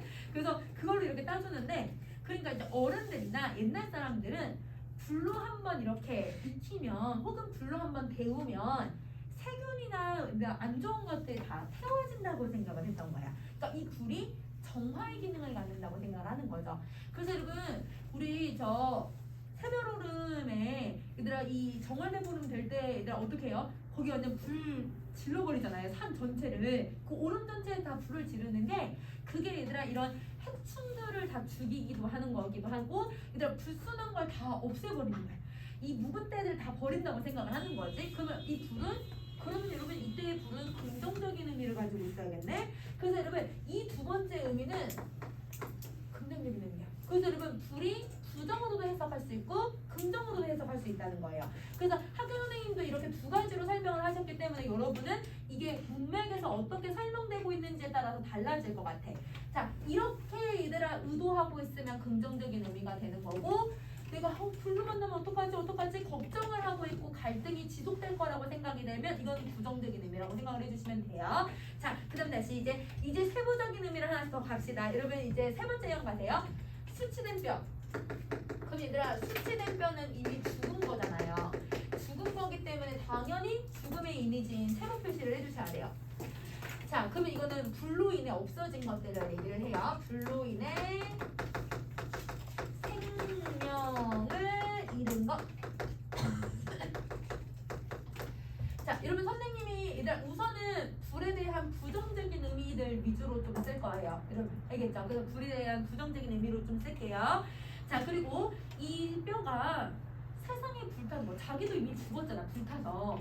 근데 자기도 죽었고 자기도 불타서 다 태워졌음에도 불구하고 세상에 불타는 것들을 어떻게 하고 있냐면 쓰다듬어 주고 있대. 그러면 여러분 세상에 불타는 것도 똑같은 거지. 생명을 잃은 애들인데 죽은 애가 죽은 애를 쓰다듬는 행위가 과연 뭘까? 그러면 여러분 이렇게 한번 생각해보자. 여러분 쓰다듬는 행위를 하는 경우는 크게 두 가지예요. 너무 귀여운 걸 봤을 때, 그럼 우리 막 귀여운 강아지나 귀여운 애기들 보면 막 쓰다듬어 주고 싶잖아. 근데 여러분 이 뼈가 시체가 아니라 사랑스러울까요? 귀여울까요?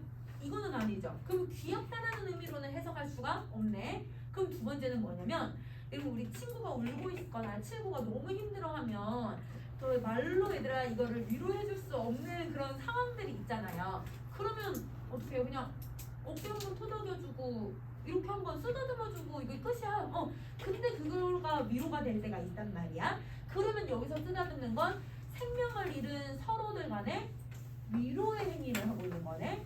그러면 여기서 여러분 서로가 서로를 얘들아 위로를 해주고 있는 거고, 그러면 여러분 이거를 해준다는 거는 서로를 불쌍히 여기고 있는 마음이 담겨 있는 거잖아요. 연민의 마음이 담겨 있는 거예요. 위로와 연민이에요. 그러면 여러분 이렇게 얘들아 불타는 것들이고 불순한 것임에도 불구하고 이거를 이렇게 끌어안아주고 쓰다듬어 주려고 하고 있잖아. 포용하려고 하는 태도를 보여주고 있는 거야. 그래서 여러분 불로 다 불타버린 불순한 것들을 포용하려고 하는 행동이에요. 이거 되게 긍정적인 행동이에요. 부정적인 것들을 막 얘들아 다 없애버려, 다 죽여버려, 다 없애가지고 다 이 세상에 없게 만들어버려, 이렇게 해서 얘들아 갈등을 더 유발시키는 게 아니라 부정적인 것도 서로 끌어안아주는 거야. 이게 얘들아 우리 사회에 필요한 태도가 아닐까? 필전 이렇게 생각을 하는 거야. 자, 이 작품은 여러분 시대적 배경이 남북 전쟁 끝나고 우리나라가 분단이 되고 나서 이 작품을 쓴 거예요. 그러면 남과 북은 너무 달라지고 있는 상황이잖아요. 그러니까 서로가 서로를 화합하고 끌어안고 다른 거를 포용하자라고 하는 의도가 담겨져 있는 거야. 세 가지 의미 잘 기억을 해줘야 돼. 쓰다듬는 건 좋은 의미를 갖고 있는 거야. 자, 그러면 여러분 이제 사연으로 갑시다. 자, 만리 밖에서 기다리는 그대요. 자, 그러면 여러분 이제 만리 밖에서 기다리는 그대라고 했으니까 내가 이 사람을 이제 기다리고 있는 거지. 그냥 그대요라고 이름을 부르고 있으니까 도노법을 사용을 하고 있네요. 근데 여러분 도노법을 사용하면 누굴 설정한 거예요? 청자. 그렇지. 그러면 여러분 얘가 청자이고요. 선생님은 여러분 청자가 곧 시적 대상이 된다고 했어요. 그러면 화자는 시적 대상과 지금 가까이 있을까요? 우리 만리 밖에서 만나야 된다고 해요. 그럼 만리 밖에서 만난다는 거는 아직 거리가 아주 멀리 떨어져 있다. 이걸 얘기하고 있는 거지. 그래서 여러분 이 만리는 대상과의 근데 물리적 거리감은 아닐 거고 정서적 거리감을 보여주고 있다. 이렇게 생각해 주면 좋을 것 같아. 자, 그럼 다시. 자, 저 불이 지난 후에 이거 대놓고 불 나왔지? 저 불이 지난 후에 우리 물로 만나자. 물은 동그라미. 자, 여러분 우리 저번 시간에 배웠던 여러분 문장 성분 나왔어요. 문장 일단 높이는 종결편 나왔어요. 뭐뭐 하자. 여러분 우리 같이 뭐 하자. 이거는 여러분 무슨 문장이에요? 청류, 그치? 여러분 청류형 어미를 사용을 하네요. 자, 그 다음 푸시시 불 꺼지는 소리로 말하면서 여러분 여기서 푸시시 또 음성 상징어 쓰고 있어. 음성 상징어를 사용하면서 의성어를 사용을 하고 있네. 자, 근데 여러분 이 푸시시 불 꺼진다라고 하는 건 이제 갈등이 끝난 거. 죽음이 이제 끝나고. 그래서 여러분 요거는 여러분 갈등이 끝나는 소리.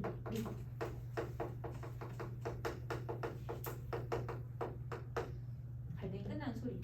그래서 여러분 이 푸시시라고 하는 이 이미지 때문에 앞에 저기서 이런 불을 두 번째 의미로 해석할 수 있다고 생각하시면 돼요. 저 두 번째는 갈등이 끝나는 거잖아요. 자, 이것도 그러면 당연히 청각적 이미지를 되게 두드러지게 사용을 하고 있는 거예요. 청각적 이미지.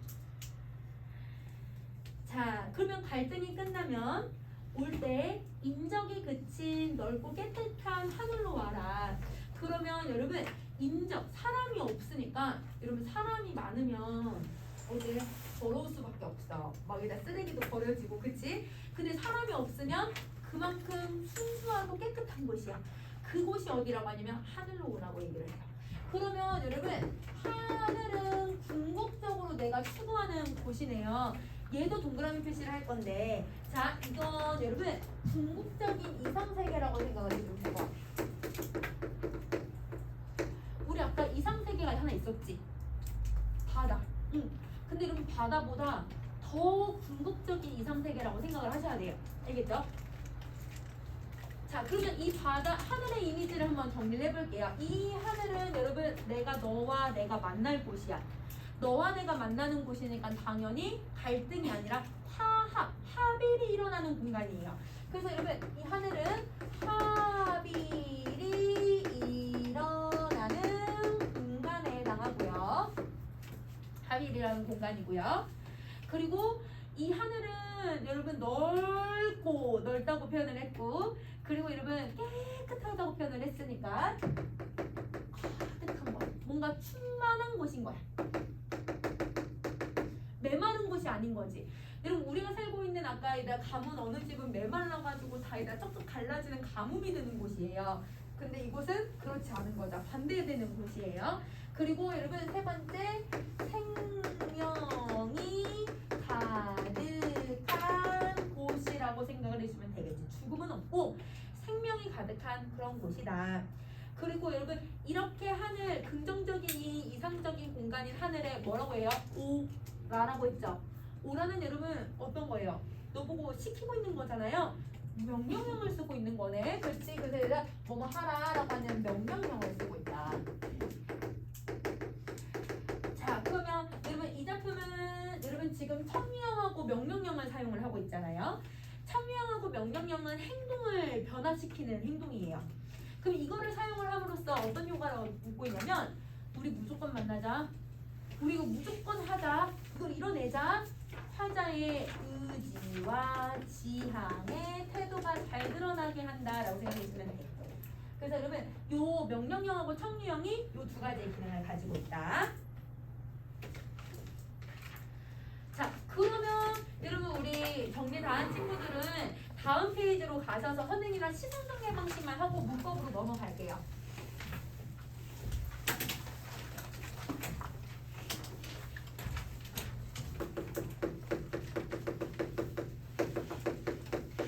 그 아래 선생님이 정리해 놓은 거는 여러분 어차피 지금 수업 시간에 다 했으니까 여러분 선생님이랑 시선정리 방식만 조금 정리를 해보자.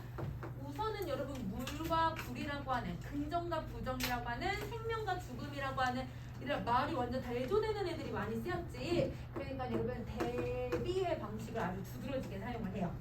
시상정의 방식 여러분 쓰셔야 돼요. 거기 아래다가 쓰세요. 그래서 여러분 대비의 방식을 사용을 하고 있고요. 그 다음에 여러분 두 번째, 아까 1, 2년은 미래의 시간이 들어간다고 했죠. 3년은 지금이라고 하는 현재의 시간이 들어갔고요. 4년은 우리 만리 밖에서 나중에 만나자. 그때 뭐 하자. 우리 뭐뭐 하라. 여러분 사건이 아직 일어났어요? 안 일어났어요? 사연도 아직 안 일어났어요. 미래에 대해서 얘기를 하는 거예요. 그래서 여러분 얘는 미래, 현재, 미래에 대한 이야기 순서대로 나온다. 시간이 순행적 구성이라기보다는 약간 역순행적 구성에 대해서 이야기를 하고 있는 거지. 자, 그러면서 자기 소망을 좀 두드러지게 표현을 하는 거야. 자, 그 다음에 이제 세 번째는 어떤 구성을 가지고 있냐면요. 순환적 구조를 가져요. 근데 뭐의 순환적 구성을 가지고 있냐면, 여러분 맨 처음에 우리가 물이 되어서 만나기를 바랬을 때 비가 되어서 만나기를 바랬어요. 근데 이 비가 내가 뭐가 되어서 흐른다고 얘기를 했냐면 강물이 되어서 흘렀으면 좋겠다고 얘기를 했어요. 비가 내려서 강물로 모이겠죠. 근데 이제 그 강물들도 또 여기저기서 이제 강물이 또 모이죠. 그러면 어디로 가냐면 바다로 가네. 그럼 여러분 이 강물이 얘들아 이렇게 가고 바다에서 아까 어디로 오라고 했어요? 다시 하늘로 올라오라고 얘기를 했거든요. 그러면 여러분 이거 이런 과학 시간에 배우지 않았어요? 물의 순환 구조랑 똑같아요. 물이 얘들아 내리고 강물로 바다로, 바다에서 수증기에서 얘들아 다시 올라가는 물의 순환 구조를 얘기하고 있다. 그러면 물의 순환 구조를 통해서 내가 얘들아 궁극적으로 지향점이 어디냐? 이 하늘이라고 하는 지향점으로 가고 싶어 하는 것을 드러내주고 있다. 이렇게 얘기를 한다고 생각을 해주면 돼. 그래서 여러분 이거는 물의 순환 구조가 잘 드러나는 방식 이렇게 생각을 해주시면 돼요. 자, 그래서 여러분 얘는 요거랑 여러분 그 19에 대한 문제는 무조건 하나 나오고 그 다음에 여러분 원형도 상징에 대한 문제는 꼭 하나는 나온다라고 생각하고 그 부분 잘 봐줬으면 좋겠어. 자, 그러면 여러분 우리 다음 페이지로 다 어디를 가시냐면 선생님이랑 여러분 문장의 짜임부터 조금 한번 가보도록 할게요. 여러분 57쪽을 갈 거예요. 57쪽.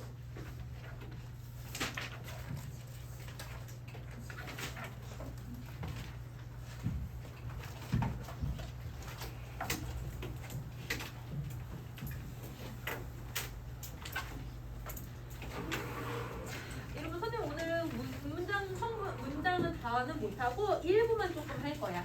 일부만 하고 다음 시간에 조금 다 하자. 자, 우선은 여러분, 자, 여러분이 저번에 배웠던 걸 다시 한번 복습도 한번 해보세요. 여러분 우리 문장의 선생님 구조를 할 때요. 문장의 기본 구조 3개를 알려줬었거든요. 문장의 기본 구조. 무엇이? 얘들아? 무엇이다? 무엇이 어떠하다? 무엇이 어찌하다? 여러분 문장의 기본 구조 3가지야. 무엇이 어떠하다? 무엇이 어찌하다? 그 다음에 여러분 무엇이 무엇이다? 여러분 무엇이 어떠하다가 여러분 요거는 형용사였어요? 동사였어요? 서술도 부사였어요? 저거 형용사가 들어와야 돼? 동사가 들어와야 돼? 서술도 부사가 들어와야 돼? 어떠하다? 형용사. 그 다음에 어찌하다? 동사. 그 다음에 서술격도사. 이렇게 했지 얘들아. 그러면 이게 기본 구조인데 이게 바로 혼문장이라고 생각하면 돼. 여러분 문장의 기본 구조는 주어랑 서술어가 하나씩만 들어가 있어서 이 기본 구조가 바로 오늘 선생님이랑 정리할 혼문장이에요. 혼문장. 그래서 여러분 우리가 기본 구조를 고르세요 라고 했을 때 주어 서술어가 하나하나씩은 들어가잖아요. 이게 바로 혼문장이에요. 그러면 자, 여러분 이 혼문장의 개념을 갑시다. 1번 갈게요. 여러분 2-1번 가세요. 2-1번에 혼문장이라고 쓰시고 주어 서술어는 한 번만 나타난다. 주어 서술어 한 번만 나타나요. 자, 그렇지 않고 여러분 주어 서술어가 여러 개가 들어가 있는 경우가 있어요. 그러면 여러분 2번 이상의 주어 서술어가 들어가 있으면 이걸 전문장이라고 부른다. 자, 그러면 여러분 이제 참고 표시를 한번 가봐. 전문장에서 주어가 같거나 서술어가 같으면 동일한 주어나 서술어는 생략이 가능해요. 그러니까 문장의 효율성 때문에 얘들아 생략을 해버리거든요. 근데 대부분 어디가 생략이 되냐면 안긴 문장하고 여러분 아는 문장이 있으면 여러분 문장 성분은 대부분 안긴 문장에서 생략을 시켜요. 똑같은 게 들어가 있으면. 근데 이어진 문장은 여러분 앞절하고 여러분 뒷절이 있는데 여러분 이어진 문장인 경우는 뒷절에서 생략을 시켜요. 왜냐면 앞에는 나와줘야 되니까 앞절은 그대로 내버려두고 뒷절에서 생략을 시킨다. 그래서 여러분 생략되는 위치를 고를 때 왜냐면 안긴 문장 찾아야 되는데 아는 문장까지 포함을 시켜버리면 틀려버리니까 그래서 여러분 안긴 문장에서 생략을 시키고 여러분 이어진 문장은 뒷절에서 생략이 된다고 생각해주세요. 그럼 거기 예시를 봐줘. 채영은 집에 와서 이들 앞절 문장 끝났어요. 채영은 하루 종일 공부를 했다. 이러면 뒷절이 나왔는데 채영이 반복이 되니까 어디 걸 뺐냐면 앞에 걸 뺐어요. 뒤에 걸 뺐어요? 뒤에 걸 빼죠. 그래서 이렇게 이어진 문장은 뒤에 거를 뺀다. 이렇게 생각해 주시면 돼요. 그러면 이제 그 아래의 구조 정리해보자. 다시. 그러면 여러분 혼문장은 주어 서술어가 당연히 한 번만 나타나야 돼요. 그래서 거기에 주어 서술어가 한 번. 근데 견문장은 주어 서술어가 두 번 이상이 나타나야 돼. 그래서 주어 서술어가 여러분 곱하기 두 번 이상. 이렇게 해서 거기에 빈칸 세워주시면 돼요. 자, 그럼 이제 옆에 날개를 봐줘. 여러분 날개가 중요해.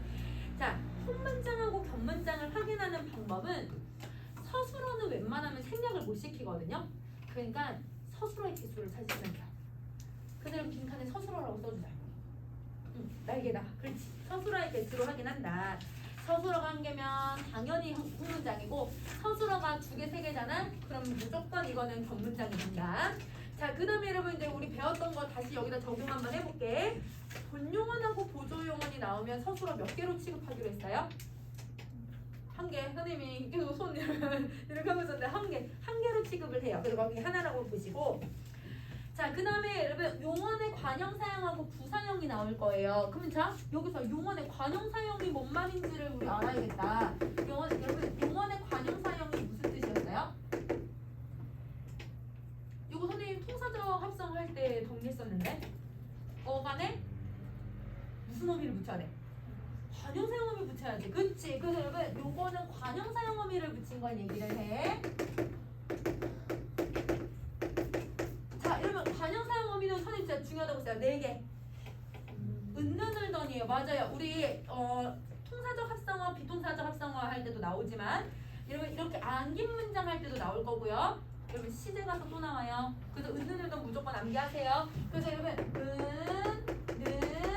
을던이 나오면 그러면 여러분 이건 서술어 2개로 취급을 해요. 다시 그 다음에 용언에 그러면 부사형은 여러분 무슨 어미를 붙인다는 걸까?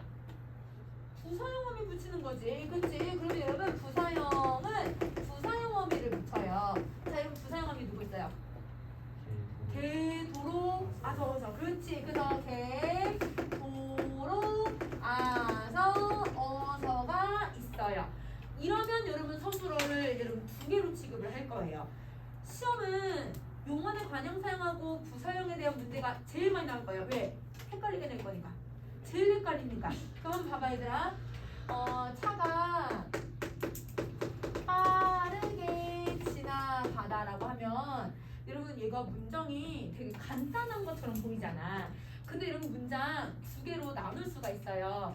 자, 부사형 어미 개가 들어갔거든요. 문장 2개 나눌 수 있어.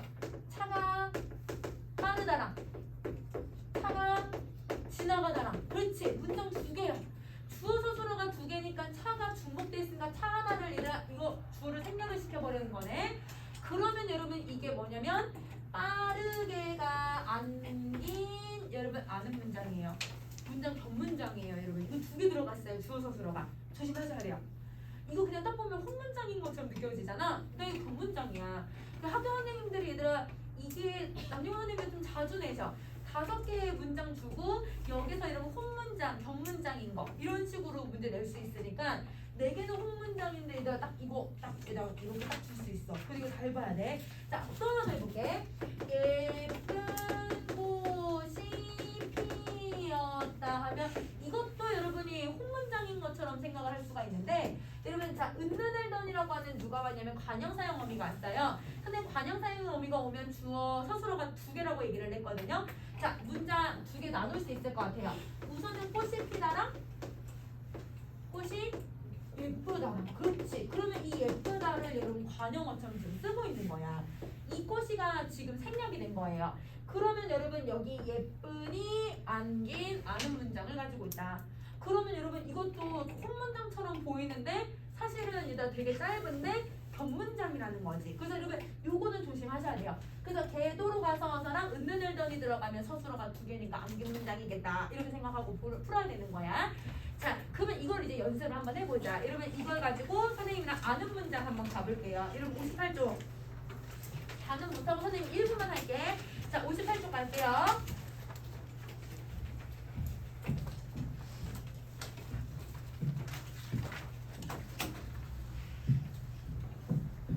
자, 여러분 우선은 아는 문장, 안긴 문장에 대한 개념을 선생님이 좀 설명을 할 건데 이거는 선생님이랑 따라서 얘들아 거기다 같이 그려줘. 얘들아 그리고 나서 마지막에 빈칸을 좀 태워볼게. 자, 여러분 아는 문장하고 안긴 문장인 경우는요 대부분 주어, 서술어의 형태를 띠고 있어요. 그래서 주주서서의 형태를 띠고 있어.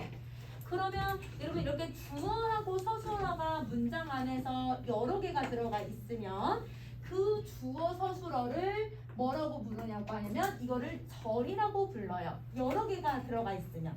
그러면 얘가 절이 되는 건데 주어 서술어니까. 이 절이 얘들아 지금 선생님이 주황색으로 표시를 했는데 바깥에 있는 주어 서술어가 꼭 이 주황색을 어떻게 하고 있는 것처럼 보이냐면 팔로 안고 있는 것처럼 표현이 되잖아요. 그래서 여러분 이 주황색으로 표현한 거는 안긴 것처럼 들어가 있으니까 얘를 안긴 문장이라고 표현을 하는 거고, 그 다음에 노란색으로 표시된 부분은 꼭 이렇게 팔로 감싸 안았다 라고 표현을 해서 얘를 아는 문장이라고 표현을 해요. 혹은 아니면 여러분 이 아는 문장은 그냥 전체 문장이거든요. 그래서 얘를 전체 문장이라고도 설명을 해요.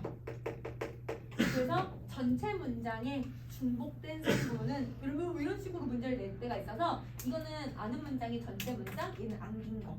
그럼 자, 주황색으로 표시된 이 안긴 문장은 문장에서 이 노란색에서 무슨 역할을 하고 있냐면 하나의 문장 성분의 역할을 해요. 그러면 이 노란색 문장의 목적어의 역할을 할 수도 있고, 노란색 문장의 이 안긴 문장이 부사어의 역할도 할 수 있고, 노란색의 문장의 주어 역할도 할 수 있는 거예요. 그래서 여러분 얘는 문장 성분의 기능을 갖는다. 문장 성분의 기능을 갖는다. 자, 그러면 이 문장 성분의 기능을 누가 가질 수 있게끔 바꿔주냐면 요 안긴 문장의 서술어 있죠? 여기가 뭘로 바뀌는지에 따라서 이 성분이 달라지는 거야. 관형사용 어미가 들어가면 관형어가 되고, 부사용 어미가 들어가면 부사어가 되고, 명사용 어미가 들어가면 명사가 되게 하고, 이러면 여기 조사가 들어가면 부사어가 되게 만드는 거예요. 그러니까 여러분 이 서술어가 어떻게 변화하는지만 찾아주시면 돼요. 그래서 아까 선생님이 용언의 관형 사용하고 부사용을 잘 기억해라, 이게 이 말이거든. 그래서 요거를 이제 어떻게 변화하고 있는지를 찾으면 될 것 같아요. 그러면 우리 거기 빈칸 이제 한번 채워보자. 자, 이런 빈칸에 한 문장이 문장 성분으로 뭐를 가지고 있냐면 절을 가지고 있으면 이걸 아는 문장이라고 해요. 그래서 빈칸에 절. 자, 2번 갈게. 문장 성분으로 쓰이는 절을, 여러분 이 절을 뭐라고 부르기로 했어요? 안긴 문장. 안긴 문장. 이를 포함하고 있는 전체 문장을 아는 문장. 이렇게 정리해주면 되지. 안긴 문장, 아는 문장 순서대로 정리해주면 돼요. 혹시 1번까지 빈칸 혹시 못 넣은 사람? 없지? 자, 그럼 2번 가자. 절을 안을 때, 안길 때 문법적 변화를 보면요, 아까 여러분 선생님이 요 서술어가 변한다고 했죠? 그게 1번이에요. 서술어의 형태가 변해요. 그래서 거기 1번에 서술어의 형태가 변한다. 자, 그리고 안기는 문장의 한 성분이 아는 문장의 성분과 같을 때, 그러면 여러분 선생님이 안긴 문장에서 성분이 생략될 수 있다고 했었지. 그래서 여러분 두 번째 안긴 문장의 성분이 생략된다. 해야 된다. 자, 선생님 오늘 명사절까지만 할게요. 자, 1번 갈게요. 여러분, 우리 명사절을 하는 문장을 갑시다.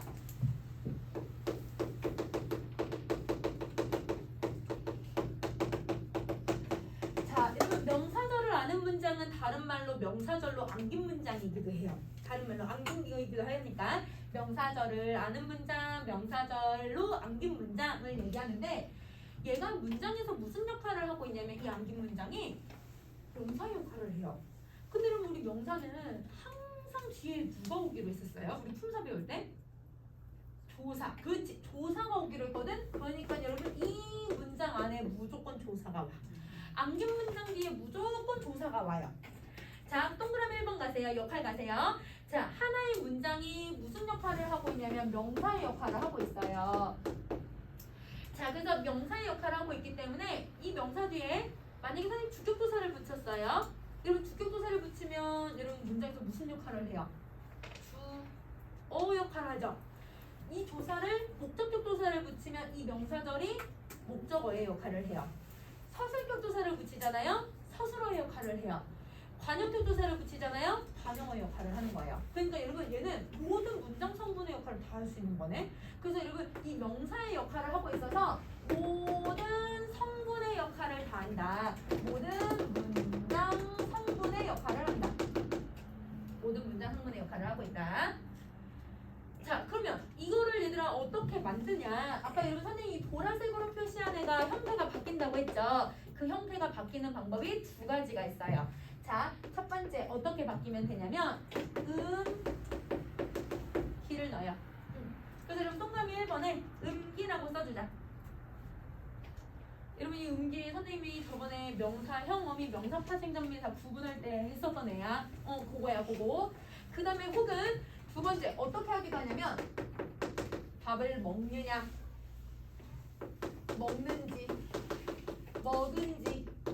먹은지 혹은 아니면 먹었는가, 먹었는가 이렇게 얘들아 붙어서도 명사절을 만들 수 있어요. 그래서 여러분 거기 두 번째 쭉 이걸 써주시면 돼요. 종결어미가 붙기도 하고 명사형 전성어미가 붙기도 하는 거예요. 그러면 여러분 거기 예시를 한번 볼게요.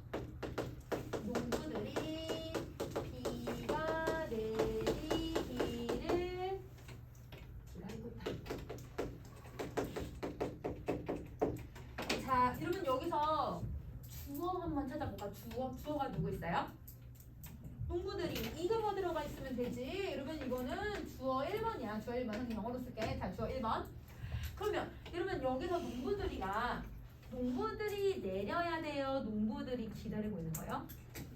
농부들이 기다리고 있어야죠. 문장이 되게끔 여러분 성립을 시켜주면 돼. 이게 주어 1번이 요구하는 서술어가 되는 거예요. 여러분 선생님 왜 기다리고 있다를 한 번에 그냥 서술어 하나라고 취급하는지 혹시 이해돼 얘들아? 본용어, 보조용어여서 그래요. 본용어, 보조용어는 하나예요. 근데 여러분 여기 또 주어 서술어 또 하나 더 있잖아요. 주어 누구 있어요? 비가가 있죠. 그러면 여러분 이 비가 내려야 돼요. 비가 기다리고 있는 거예요. 비가 내려야 돼요. 맞아요. 그러면 자, 오선이 봐봐 얘들아. 여기 봐봐 선생님. 자, 비가 내리다가 기본형이지. 항상 기본형을 생각해줘. 기본형 대신에 다 대신에 지금 누구 들어가 있어? 기. 그치? 거기까지가 안긴 문장이야. 여기까지. 그러니까 다를 대신하고 있는 부분까지가 안긴 문장이야. 늘까지 해버리는 순간 여러분 시험 문제 끌려요. 조사는 빼셔야 돼요 여러분. 그래서 여러분 항상 여러분 기본형을 대신하고 있는 어미까지가 안긴 문장이 된다. 그러면 여러분 이 명사절이 지금 문장 안에서 무슨 역할을 하고 있냐면 명사의 역할을 하고 그 명사 뒤에 지금 무슨 조사를 붙였어요? 목적격 조사를 붙여서 목적어 역할을 하는 거예요. 그래서 여러분 선생님이 분홍색으로 표시해 놓은 여러분 아는 문장의 목적어가 바로 명사절이다. 이렇게 생각을 해주면 되는 거예요.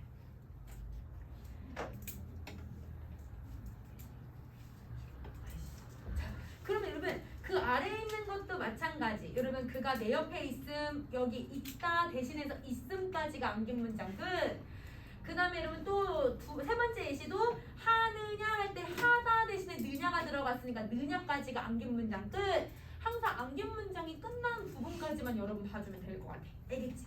그러면 여러분 사실 다음 시간에 조금 더 여러분 아는 문장 더 설명할게요. 오케이, 오늘 여기까지 합시다.